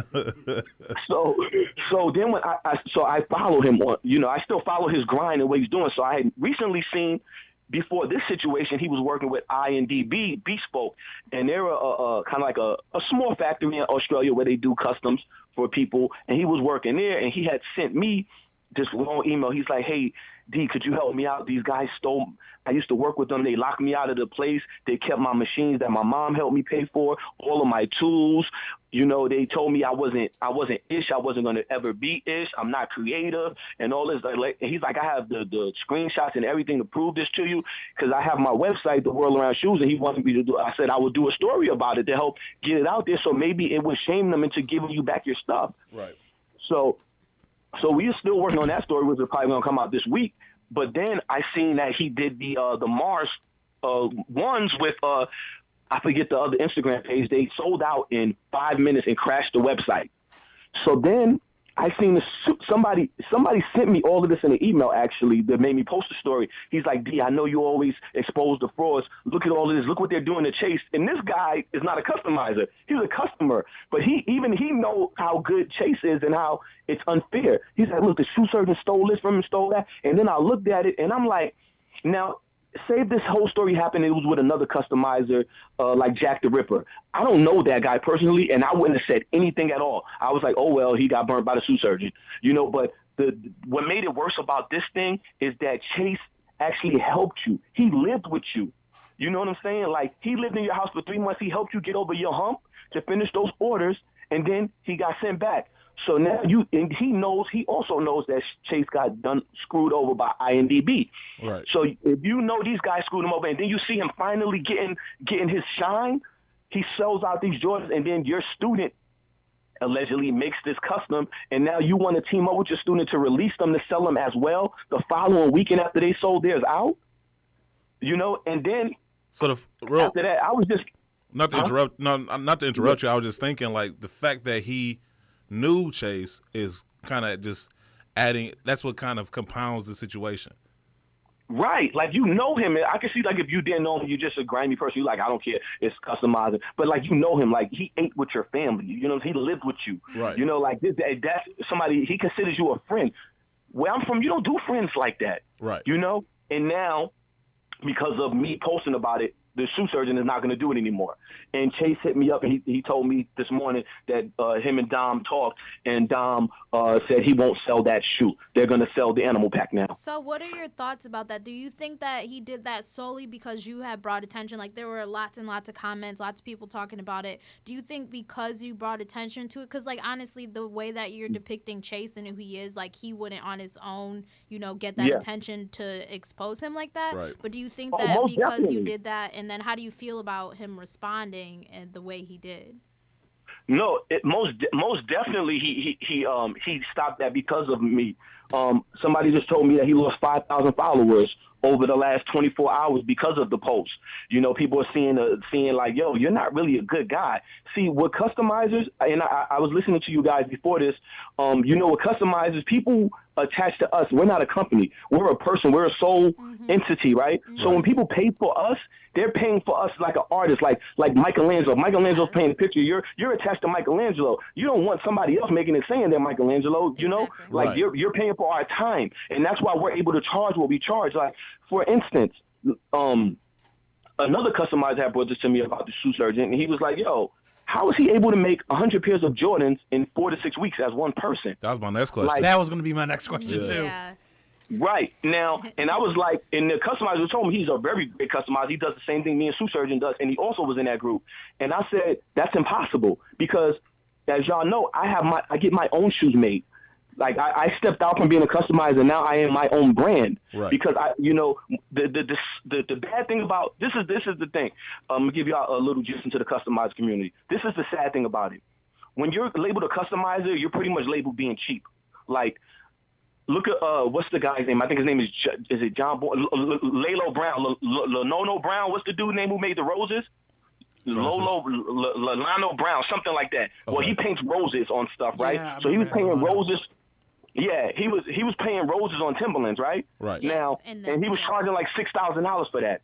Now, if Maj painted roses on Timberlands, if Maj said I want $6,000 for this, he wouldn't get it because Brown is considered an artist and Maj is considered a customizer. Gotcha. And Mosh is a better artist than Brown. No disrespect. But he can't get that kind of money because once you're labeled as a customizer, it's like it cheapens you as an artist, even though we're all artists, you know? Right. I see what you're saying. So you're making a distinction between customizer and artist. Yeah, another quick question, though. I know how you said that he had too many orders and he asked you to assist, like, years ago. Do you think that when he was selling this many pairs that other people were doing them in order to try to meet the order? Oh, I already have that answer for you. I have all this. So with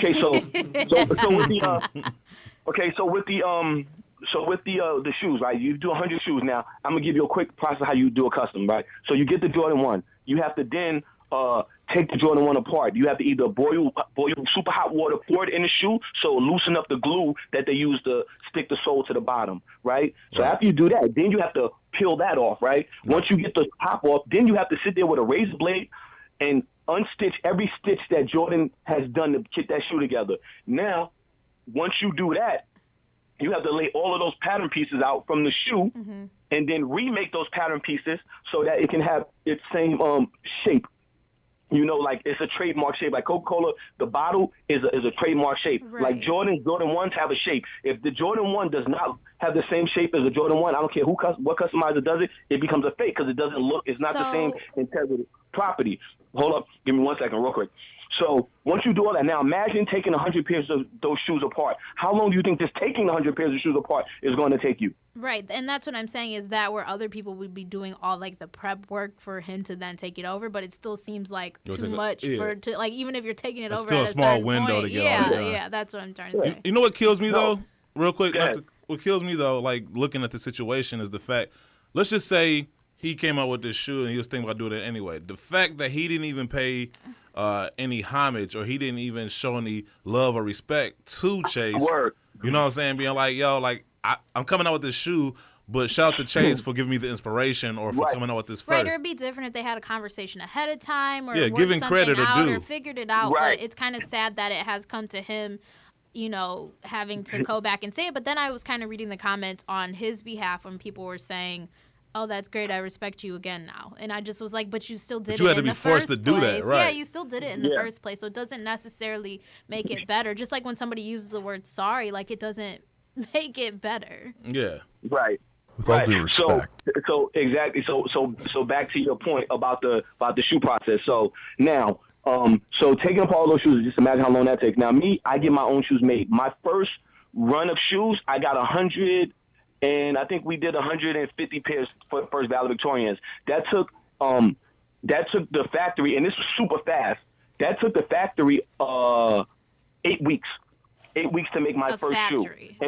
Right. Yes, it took the factory 8 weeks to make my shoe, and I didn't put my shoes on the container ship because I used to be in the Coast Guard, so I know that the mold and everything. So I paid extra to have my shoes flown from this factory to California. So I paid $6,000 to put them on an airplane to ship my shoes to me. You know, so now that was only 3 days to get my shoes. Now imagine if you're doing something at a factory now, you know. Now, they're making the shoe from scratch. They're not even taking the shoe apart. It took them 8 weeks just to make my shoe from scratch. Now, imagine if you had to add in the time of taking apart 100 pairs of shoes and then making it. So that's why all of the customizers are saying it's impossible for one person to do that. And not only does he do it often, after he does it again. So, like, even sometimes he'll have a run of 100 pairs. He'll call in another run. Right. So he's in L.A. now. I'm in the shoe industry. I have a lot of friends down here. So here's where it gets really good. So when Dom left here, he went to Los Angeles because he used to live up here where I live at. Now he has a backer. He has a rich Jewish dude who backed him, who financed the school thing, all the machines, because all of that money is expensive. Dom is in heavy debt to him right now. That's why he's doing the things that he's doing now. See, he owes so many people so much money that just common decency and respect for people, he's beyond that because he's so desperate to pay back his debts. And the people that loaned him money to get what he's doing started is the reason why he's doing these type of things. And this was something that I saw in him when I first moved out here. And I seen like how he looked desperate. And you know, my siblings ain't gonna care that I say, but my two older siblings was crackheads. And you know when you deal with crackheads, you know when they're desperate, they're gonna do things that they shouldn't be doing. And that's exactly what he did, and that's what he's doing now. That's why when he first put it up, he never gave Chase the shout out because he didn't want any. Because Chase has like 1,000 followers. Right. He has like 200,000 or whatever. Like he's like nobody's gonna do that. Like as of right now, everything I told you guys, I could. Caesar, I can send you a text message right now. A dude DM'd Dom and said, "Yo, is this true what FBCC is saying?" He goes, "Who is that? I don't know who that is. I've never heard of him." Oh, he ain't never heard of you. Yeah, he never heard of me. So the dude, that's what the dude just said. So I went into my phone contacts and I screenshotted Dom's number. I said, "Here you go." So how he doesn't know me, but yeah, we have this conversation here. He's like, "Yo, you just proved it right there. If he can lie about that, then why would I believe him?" And the dude said, "You just saved me $2,000 because he was about to pay his shoe surgeon to do something for him." Man, but now, see, that's what drives me nuts. Like this, and I want people to know why we decided to do this. Because you know, my personal pet peeve is when I see good people get ran over. And like you said, Chase only has like over 1,000 followers. Shoe Surgeon has a couple 100,000 followers. So if he does something or if he says something, people aren't going to do the due diligence and research, hey, did this shoe come out by anybody else first? And they're not going to look for Chase if they don't know about him. And so Shoe Surgeon, with him having the following that he has, can basically come out with this shoe and act like, you know, without him saying it, can even let it be implied that it's his design or it's his idea, and without giving credit to Chase. And so we wanted to kind of shine a light on this because we know you did, and it got a lot of traction, but we wanted to use our show, too, to kind of illuminate more of a spotlight on this situation. Right. So, I'm sorry. What's the female's name that's on the show with you? Well, we got Sneaker Girl and we got MJ. Yeah. Okay. So, all right. So, Sneaker Girl, MJ. So, does he have people taking the shoes apart for him? Yeah, he does actually have people that work in his in the lab that he has that was funded by the investor. So he do have people that do help take the shoes apart. He also had this dude who I can't say his name, but he used to work for Danner Boot Company in Oregon. And he came out here to work with Shoe Surgeon. Now, anybody who's listening, y'all can Google that later. Danner Boot Company. This dude is a master shoemaker. So Shoe Surgeon told him, "Yo, come work with me in L.A. Help me do shoes, and I will help you get your sneaker line out there so you can have your own shoe line." So the dude left Danner making a good amount of money, coming to Shoe Surgeon. Shoe Surgeon started paying the dude $10 an hour. Right? This dude was doing all of the customs. Like every single custom you saw that had the Shoe Surgeon's name on it. It was Danner, the dude from the Danner Boot Company. He was doing it because the shoe surgeon still wasn't good like how he is now. So for 6 months, this dude was working with the shoe surgeon, teaching him everything, how to do these shoes, right? How does he repay? We'll call him the hippie from Danner Boot Company. He comes in after like 6 months. The dude is working there, never helps him make his shoe line. They had a quota to make for somebody, and he said he came into the shop cursing everybody out. Like, how the F we didn't make the quota? I'm the effing shoe surgeon. I got things I need to pay for. This is what he told them. This is all factual stuff I'm telling you guys, and it's going to come out on my website. So the dude left. So he fired the dude after he learned everything that the dude taught him, how to double stitch shoes the right way, how to put them all together the right way. That's why I said in my post, when shoe surgeon does a one-of-one custom, he's definitely doing the work. I don't want anybody to think that I'm hating on him. He definitely became a master craftsman. And, you know, he does good work when he does the work himself. I'm not going to lie. But when he's mass producing the shoes, it's not made here. And it's made overseas. And how do I know that? Here you go. Right. So I told you guys, I make my own shoes. So, but I went to fashion school. They only taught us how to do clothes. They don't have a shoe program. So when I had to make my own shoe, it's a thing in fashion called a tech pack. So you need to have a tech pack made, which is like a blueprint of the shoe that you're going to get done. And you send all of that to the factory because it's like a contract, and also the language barrier, it helps with that. So they can look at the pictures, look at the centimeters, inches, and everything they have to do, and then they make the shoe. So the guy that I paid to do my tech pack, he also had a client that he sent to the shoe surgeon. So he told him, he said, listen, we want a small run of shoes. This is what my client wants, but one thing, we want our shoes made in America. And he said shoe surgeon came back real quick with a good mock-up, and he said they thought everything would be a go. And then they said, are these shoes made in America?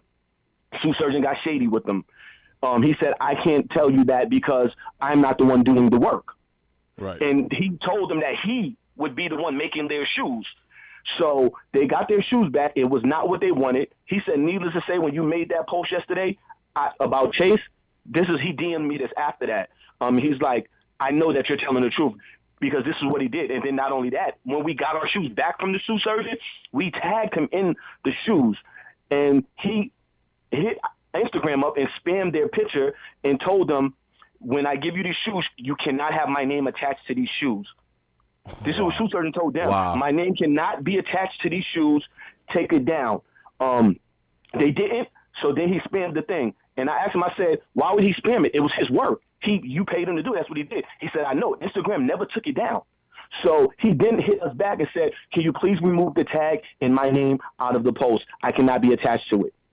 Wow. Because then people would know that he's using factories to do this work. Right. Which leads me to my next question. So this is going back to when he said he was going to make 100 pairs in 4 weeks or whatever.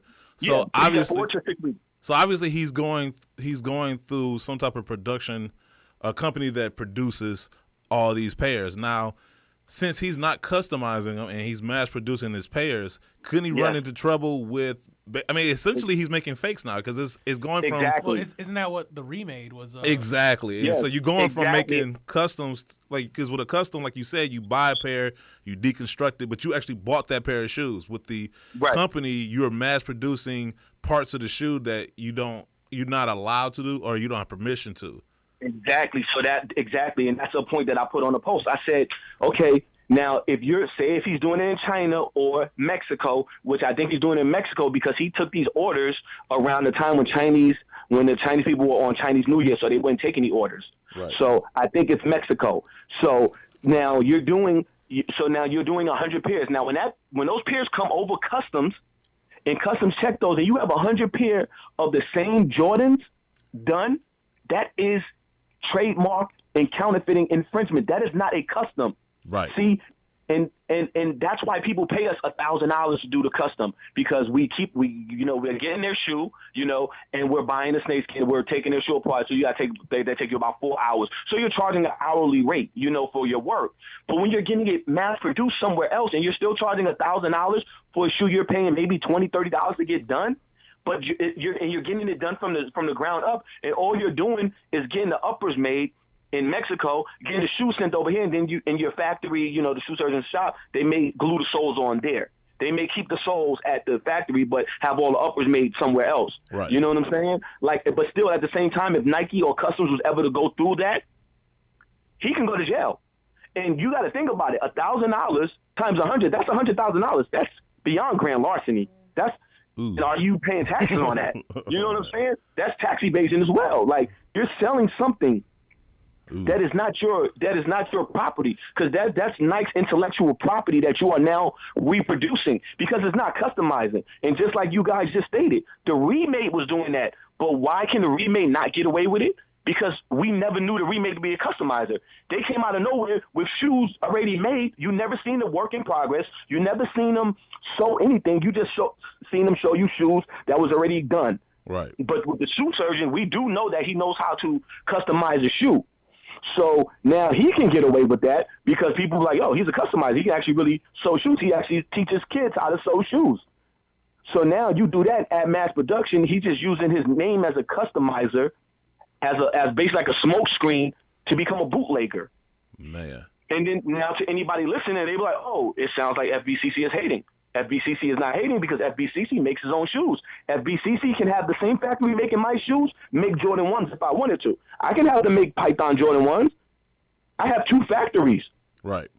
So anything that any of these, but I wouldn't do that because one, I have 4 kids. I'm not going to jail for a little bit of money. Right. And then 2, I would, as an artist, I would feel like crap if I had to do that. If I had to have somebody else do my work, like mass produce Jordan's work and just put Python on it and be like, yeah, I did these in my shop in Oakland.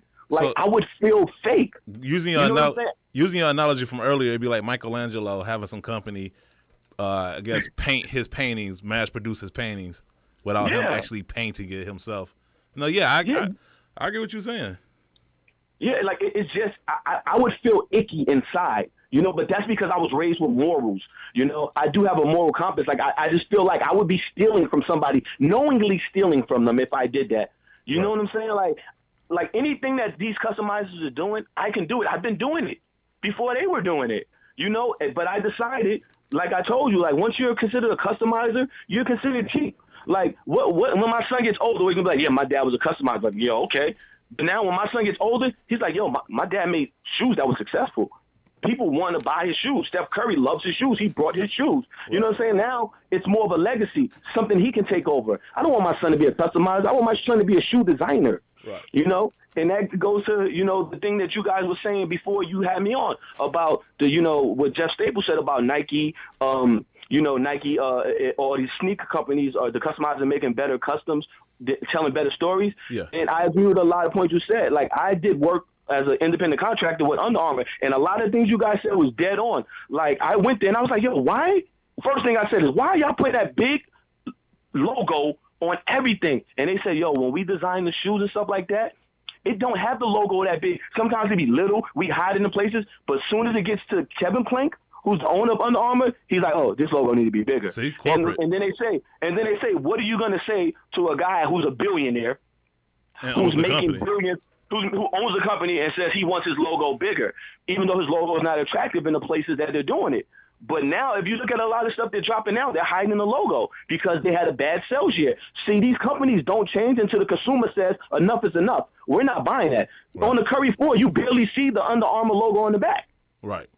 On the 5, you barely see it. It's really small and tiny. Like, now they're listening. Your logo can't be overshadowing the sneaker, and now they're kind of learning that. But, and I talk with the designers, they're like, yo, and I seen, because I got offered a job at Under Armour. I was in Portland, Oregon, and I seen a lot of shoes they had there that looked really good. Like, I was like, yo, people would actually buy this. And it's like a lot of this, the good stuff, it don't even, it's like you said, it's a higher up person would be like, nah, they don't see it. And the sad thing about these companies, like when I went to Under Armour, 99.8% of the people work there, they look like they, and this is no knock to nobody, but they look like they were from like Dakota. Like they was wearing Banana Republic slacks and a Gap shirt with their Curry's lace all the way to the top. Like they were not people from the culture.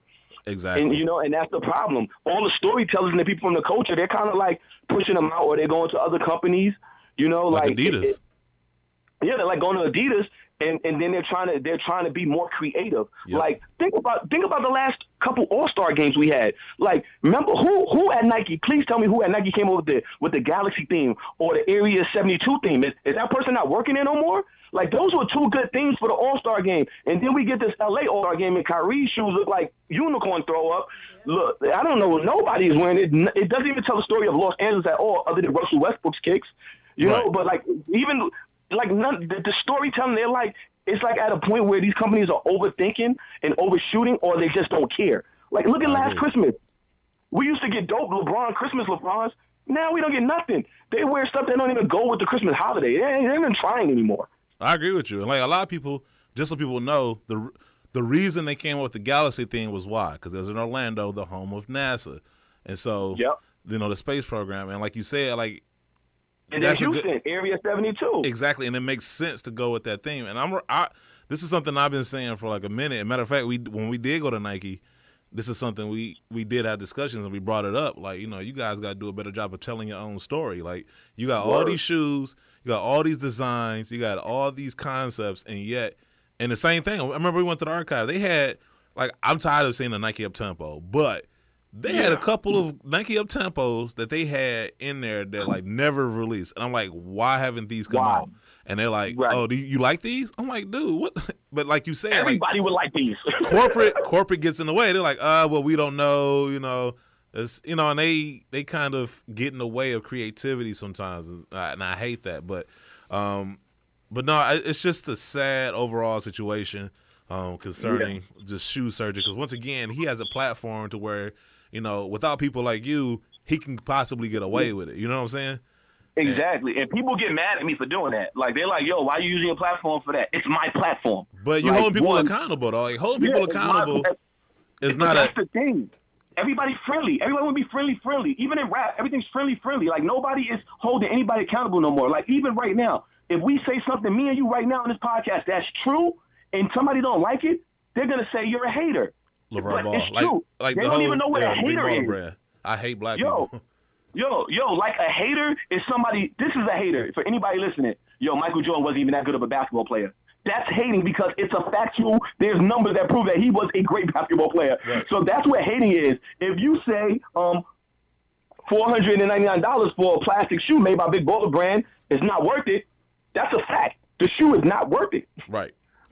It's plastic. There's no exotic or nothing on it. There's no technology in that shoe. There's no reason, no excuse why that shoe should be that amount of money. He didn't want to wear his own shoe for a minute, so I don't even understand. Why would I buy your shoe if you don't want to wear it? Yeah. Well, he didn't want to wear his first shoe, and I know about that too because the same guy who told me about them getting the shoes mass-produced by the shoe surgeon, the first shoe that they made for him was too heavy. The shoe was super heavy, and it was all polyurethane. The shoe felt like a brick. It hurt his feet so bad he couldn't wear it. So that's why they had to reach out to Brand Black to have them just let them use one of their shoes, take all their logos off, and put Big Baller Brand logos on it. Because Lonzo Ball would not wear that shoe. The shoe was a low top, and it was heavier than it was like it weighed like a Timberland. He said. Right. And the shoe that they're making now, mass production, they're paying $25 per pair for the Big Baller Brand shoes now. The ones that they're selling now, the Zeo Prime Remix, yes. Because I also know the factory that's making those shoes. They're paying $25. The other shoes that they made, the first ones that was too heavy, they were paying $35 for those. Man. But since Brand Black is Brand Black is allowing them to use their soles, cut production costs down. That's crazy. So now only $25, but they're selling them for what, $500 if you autograph it a little more. You know what I'm saying? Like, right. But people don't know that. So when I say what I'm saying, they're like, "Oh, you're hating." No, I'm not. Like, I even know how much. I can tell you the factory you're getting made at. Like, come on. You know what I'm saying? Like, right. We gotta get you. That's the thing people don't realize. I'm in production. Like, this is what I went to school for. Right. Like, I know what I'm talking about. I'm not just making stuff up because, like, oh yeah, I just want you to talk about what I'm talking about. No, it's facts. I have no reason to hate on them. I love what Big Baller Brand is doing. I just wish that they did it the right way. I wish that they charged the right price for their shoes so more kids could see, like, yo, they're selling them for $150 and they sold 1,000, 100,000 pairs. Now you're seeing them on the streets. You don't see the shoes anywhere, so they don't do anything for the message to be sent. Like athletes, you can take your brand and do it yourself. Exactly. Because with the internet and the way you can reach and talk to China, all these factories now, any of these top athletes in high school now can go to China themselves, take a couple 100,000 and produce their own shoes and make money off of their brand. And that's what we should be preaching, you know? Right. It should be more competition out there. But when you get the LeVar Ball get out there and do it and just do it the worst way and just makes it look bad for independent designers, I have to speak on that because he's screwing up me. You know, right. I have a son. Hopefully he'll be nice in basketball. So and I'm going to make his shoes. It's like the same way he could have potentially opened up doors. He's now getting those doors closed because of the way he's executing, the way he's handling Exactly. business. Right, exactly. But once again, you hold people accountable. But I wish we had more time. We got to get you back on the show one day again, because I really want to talk about your brand and your shoes, because I'm really a big fan of it. In particular, you got I guess a black. Was it the Yeezy colorway coming out? The black. Yeah, real quick. So it's the Kanye dedication. Yeah. And the reason why I decided to do that was because if it wasn't for Kanye in 2009 coming out with the Yeezy one, and then also the Louis Vuitton Jaspers and the Dons, I wouldn't even been back into collector sneakers or customizer sneakers, because I was already tired of the sneaker game. It was just, they kept retroing everything that I already had. So when he did that, it actually sparked me to getting back into it. So I said, you know what? That's Black history. Like, that people really sleep on. Like, no rapper ever had a signature shoe with Nike before Kanye. Nobody still has it. And no rapper ever had a signature shoe with the #1 fashion house, which is Louis Vuitton. Right. Like, Louis Vuitton owns everything. LVHM, Louis Vuitton, Hennessy Moet own all fashion. They own Supreme now. You know what I'm saying? Like, but people don't know that. And I want to, because you listen to the song Big Brother, and Kanye says, a lot of people never get the flowers while they could still smell them. So I wanted to make sure, like, yo, you inspired me to get back in the shoes. This is why it's called the dedication. And I want, maybe one day he'll get a pair and he'll be like, yo, I actually sparked somebody who actually understood what I did in 2009. So that's why I did the dedication pack. I need a size 15, though. You need a 15? I need a 15 in those. All right, I got you. Size 15. Yeah, we made a couple of size 15, so you good. I'll bet that up. Yeah, so save one for me, man. All right, I got you for sure, brother. All right, bet it up. But definitely, thank man. you We got for having me on. Thank you to for your crew. Thank you, y'all. Thank you. Yeah, shining the light in that situation. Man, that is that's yeah, very deep.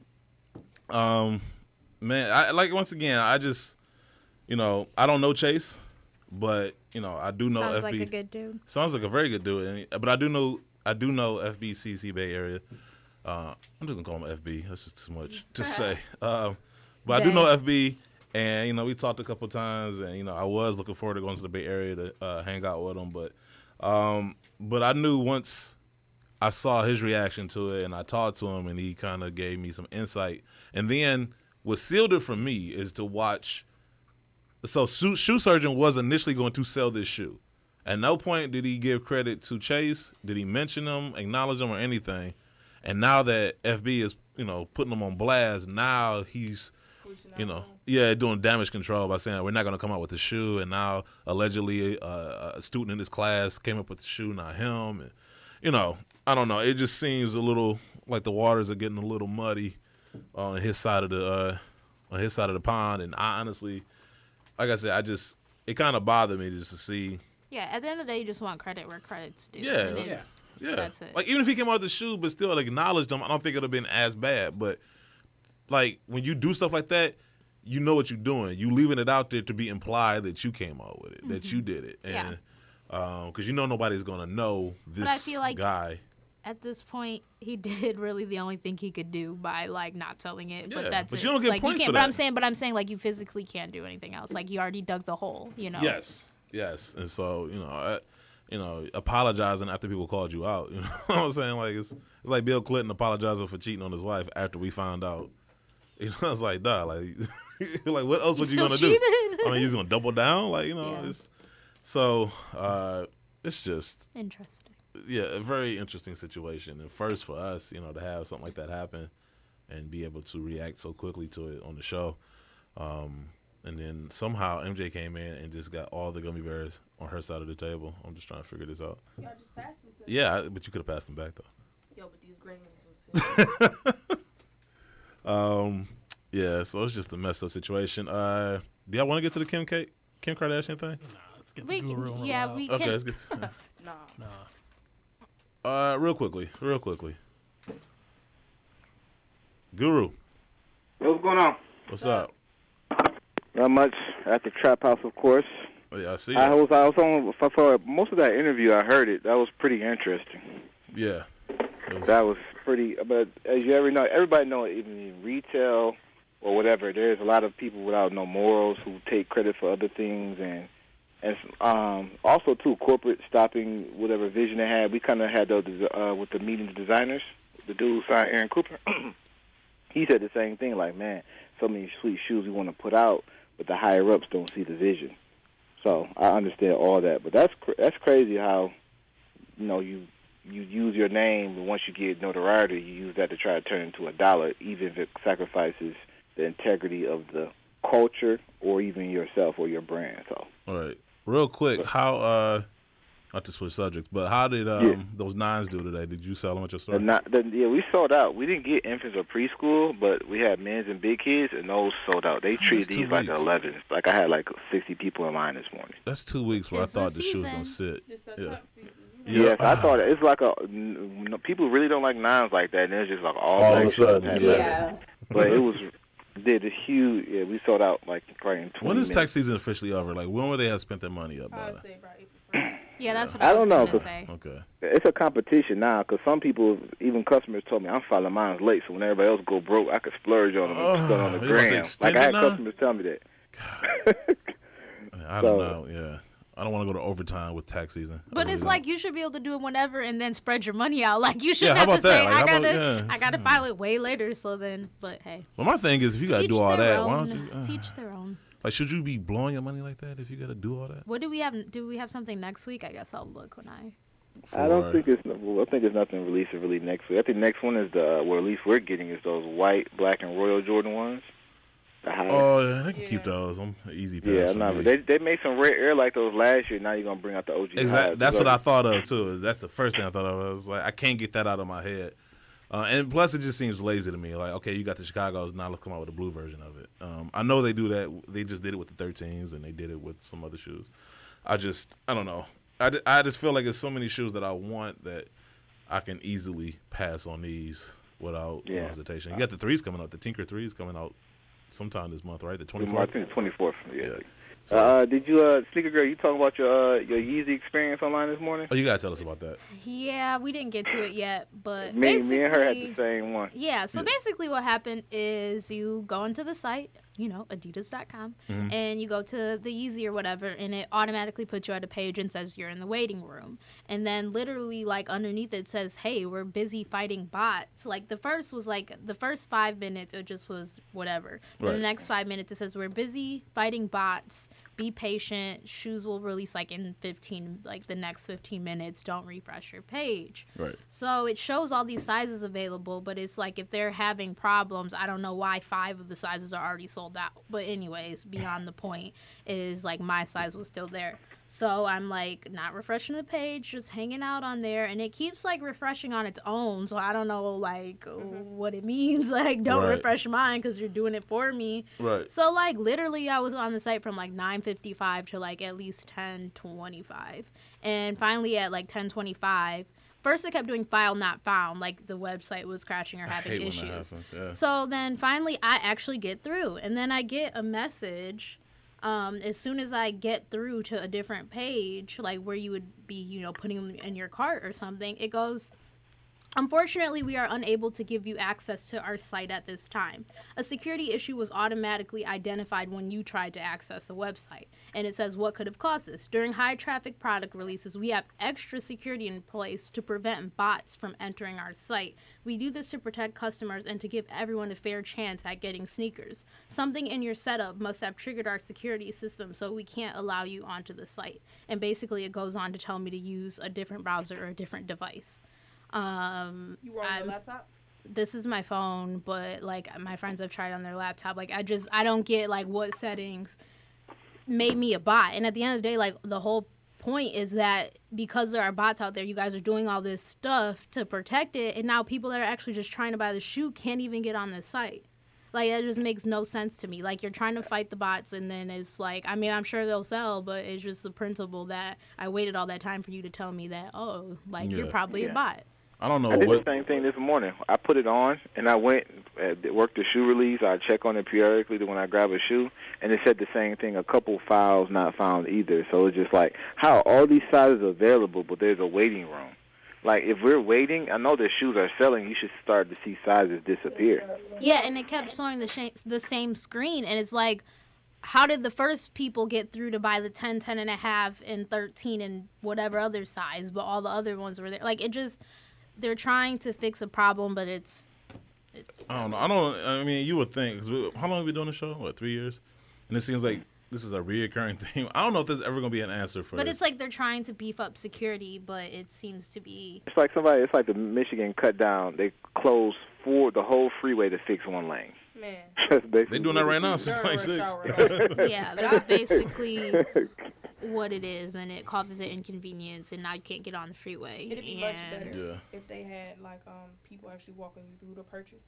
If you can call in and actually walk through the purchase, so that way when Maybe that's the way to do it. Well, they But they're stopped not going to- call-ins. yeah, they Yeah. They, like most places don't. But I am gonna slip this little note that like some releases, not this and not with Adidas, but you could call the store and order it. Even though like my sister used to call all the time and be like, I know it says no call-ins, but are you able to help me? And they would help her. I know who that is. Foot Locker. I used to do that back in 2009, 2010. She still I can used do to it call at and some order. places, Yeah. even though they say don't call in. But Right. at the end of the day, like, it sucks. Well, speaking of releases, we have the upcoming. Well, we got the sneaker release dates brought to you by Sneaker Bar Detroit, the #1 source of sneaker news and release dates. All right, Guru, we're gonna have to wrap up this show, so we'll highlight catch you you later. after the show. All right, cool. All right, peace, y'all.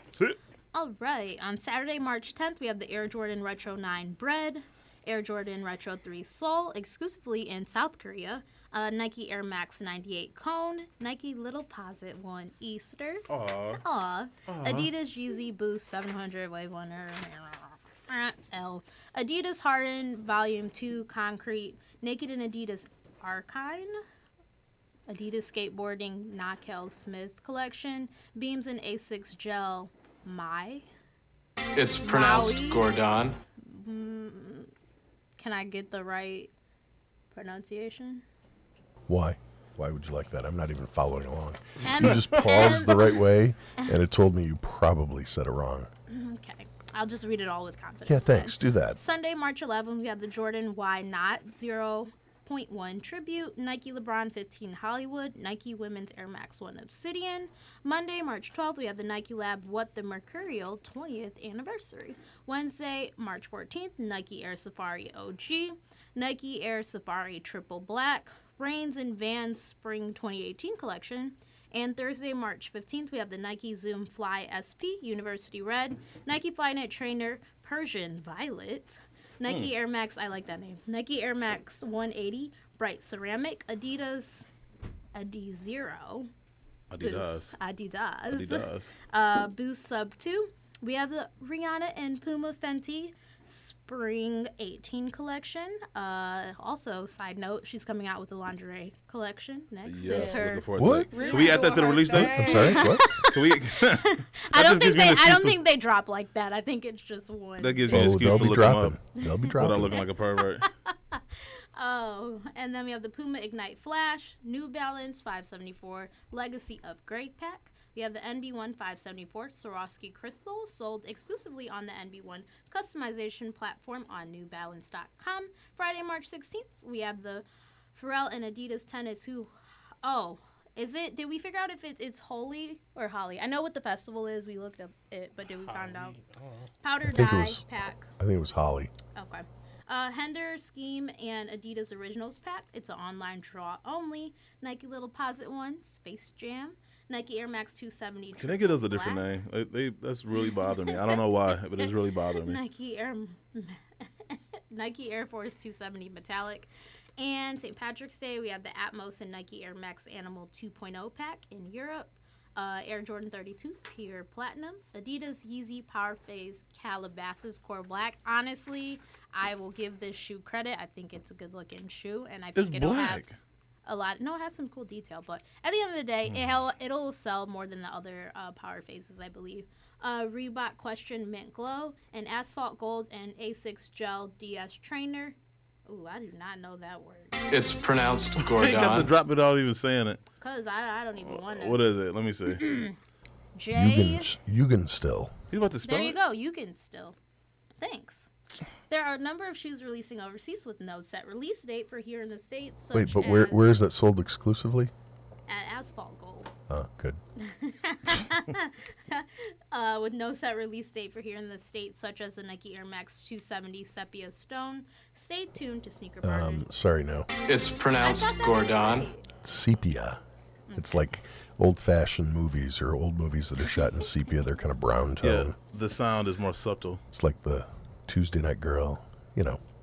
I think he went a whole 40 minutes without getting to press any buttons. So Yeah, now I you're know, I'm like making up for it. compensating for it. Yeah. Stay tuned to sneakerbardetroit.com for more sneakers and release dates. Now, my favorite part of the show. I wonder if he's going to say what he told me before the show. Told her before the show? No, what you told me before the show. No, I will not tell her that. No. What we discussed about this segment. Oh. What you highlighted it. No, that's more just... It's subtle? Between us, yeah, subtle. Subtle. Yeah, subtle. But, it was recorded on the Instagram Live, so... I can go back and watch Oh, it? yeah. Yeah. So this is actually going to be the questions segment. Uh-oh. This is the Sneakerbox Podcast, Lady Sneakerheads of the Week, brought to you by at Kick It With Dee 365. Francis, I know you've rehearsed this. Where would I find this? Asian Alley. Oh my You're God. All so close. Oh, what? So close. What did you say? What did you say? Asian Is that a Alley. place? Yeah, it's like Black Planet. Oh my God. Well, this is actually the questions episode, so all of you should be ready. Okay. The first question would be, what do I call my ladies in the AM when I can't remember their name? A Uber? Baby? An Uber? Oh, wow. That's the second thing I call them. Generally, I call them, honey baby. I said honey. You Yeah. did. That's close. You did. Very close. She has a point. She Have gets you half a been in point. that role before? That's my question. Can I add $1 to that? You can add $1 to anything you want. Yeah. It'll help with the It's gonna go Uber $1 above fee. what she went. Next, I need to say Dzień dobry, kochani, which means good morning, my love. She's my little Polish princess, Melissa Slewski. Nobody got that? She's from New York, just so you know. She's not from Poland. There wasn't a question, though, so... No, I know, that I was was waiting for it. that was not a question. I was ready, I could have said, what does Dzień dobry, kochani mean? Yeah. It means good morning, my love. And there you go. No, I know. Okay, so you want another question. What is my second favorite lady? What is my second? Look, you got two ladies in this room right now, Here so you it go. better be What one is of my them. second favorite flavor lady? Oh, hello. What? I'm loving it. I want to know the answer to this one. Mrs. Teriyaki. Ah. Yeah, that's not a flavor I would have guessed. Ah. And just so you know, Miss Wasabi, or Mrs. Wasabi is my third favorite. Okay. Do you have any teriyaki Kit Kats? I do not. I will look for those next time I go. Believe it or not, I will. Take it from Barry White Ranger. Not much in this world is hotter than a beautiful woman in knee socks. And so I got to give a little shout to Mel Issa Vibe. Oh yeah, I am vibing with her. Let me tell you. This next one is. Let's actually call this the video clip of the day.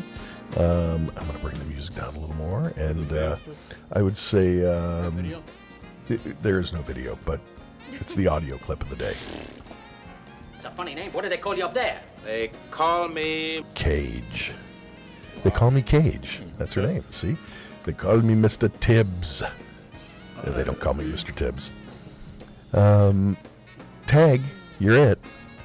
Hide and seek. Ring around the rosy. She's got game.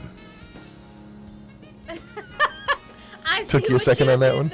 You see what I did? See what I did?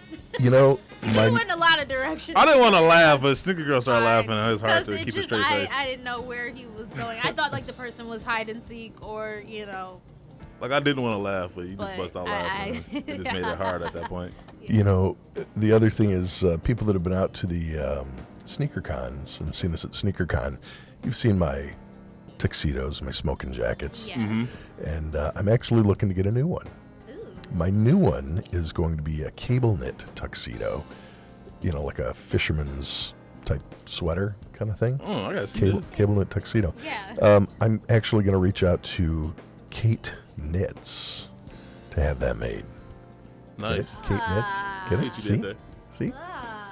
And I do have, actually, I'll say this. Those are this week's Sneaker Box Podcast Lady Sneakerheads of the Week. And they are brought to you by whom? Caesar. Kick it with Didi. And I would find her, Francis, where? Instagram. Yes, you are both correct. Yay. But I do have to tell you, I have sad news. What? We aren't going to be here next week.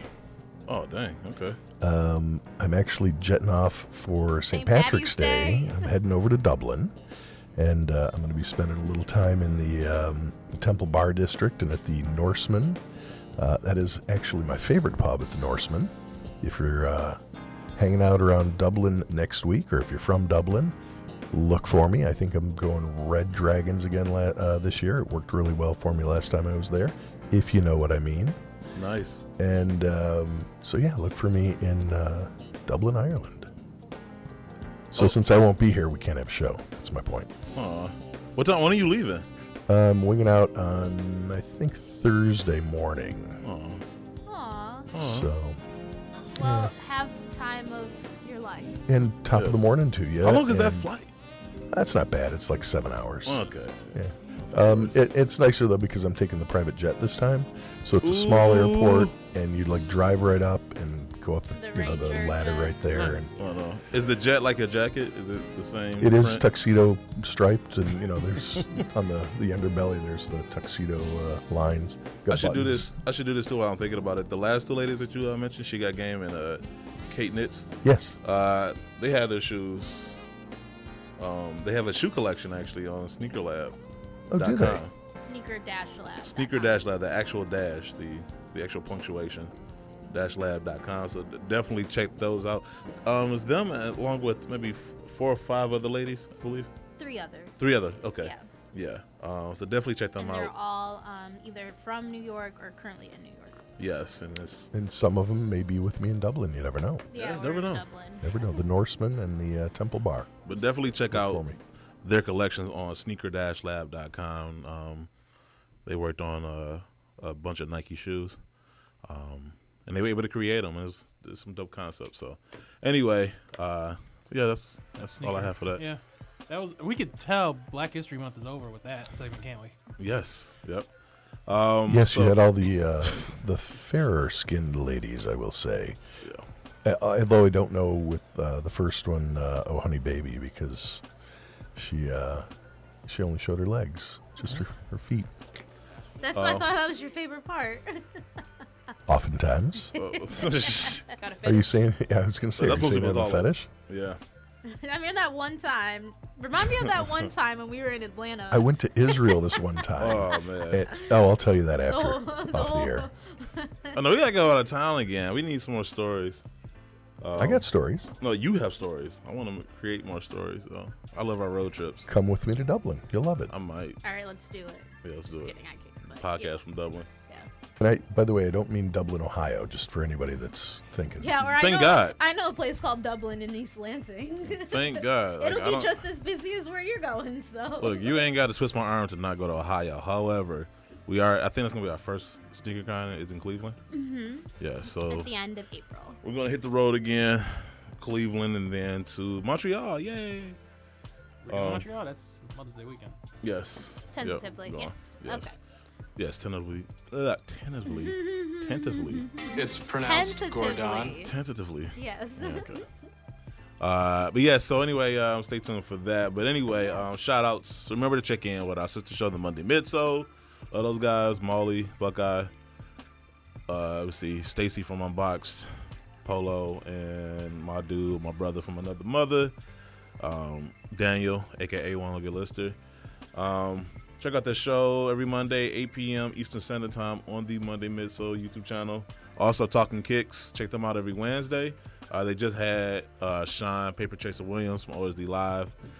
It's always a great conversation with him. Definitely check out that episode. That just, I want to say, is the most recent video on their channel as well. There's a litany of podcasts. You got the He Hoarders. Man, I'm slightly upset that we're not going to the Bay Area because hanging out with those guys was fun last year, so I can only imagine it'd been better this year. Got the oh man, I'm losing my mind right now. Yeah. Anyway, I can't think of any other podcasts off the top of my head, but y'all know I know y'all judge it to my mind, not my heart. Church lady saying exactly. That's what it top 10. That's when the old deacon starts singing right now. Retard.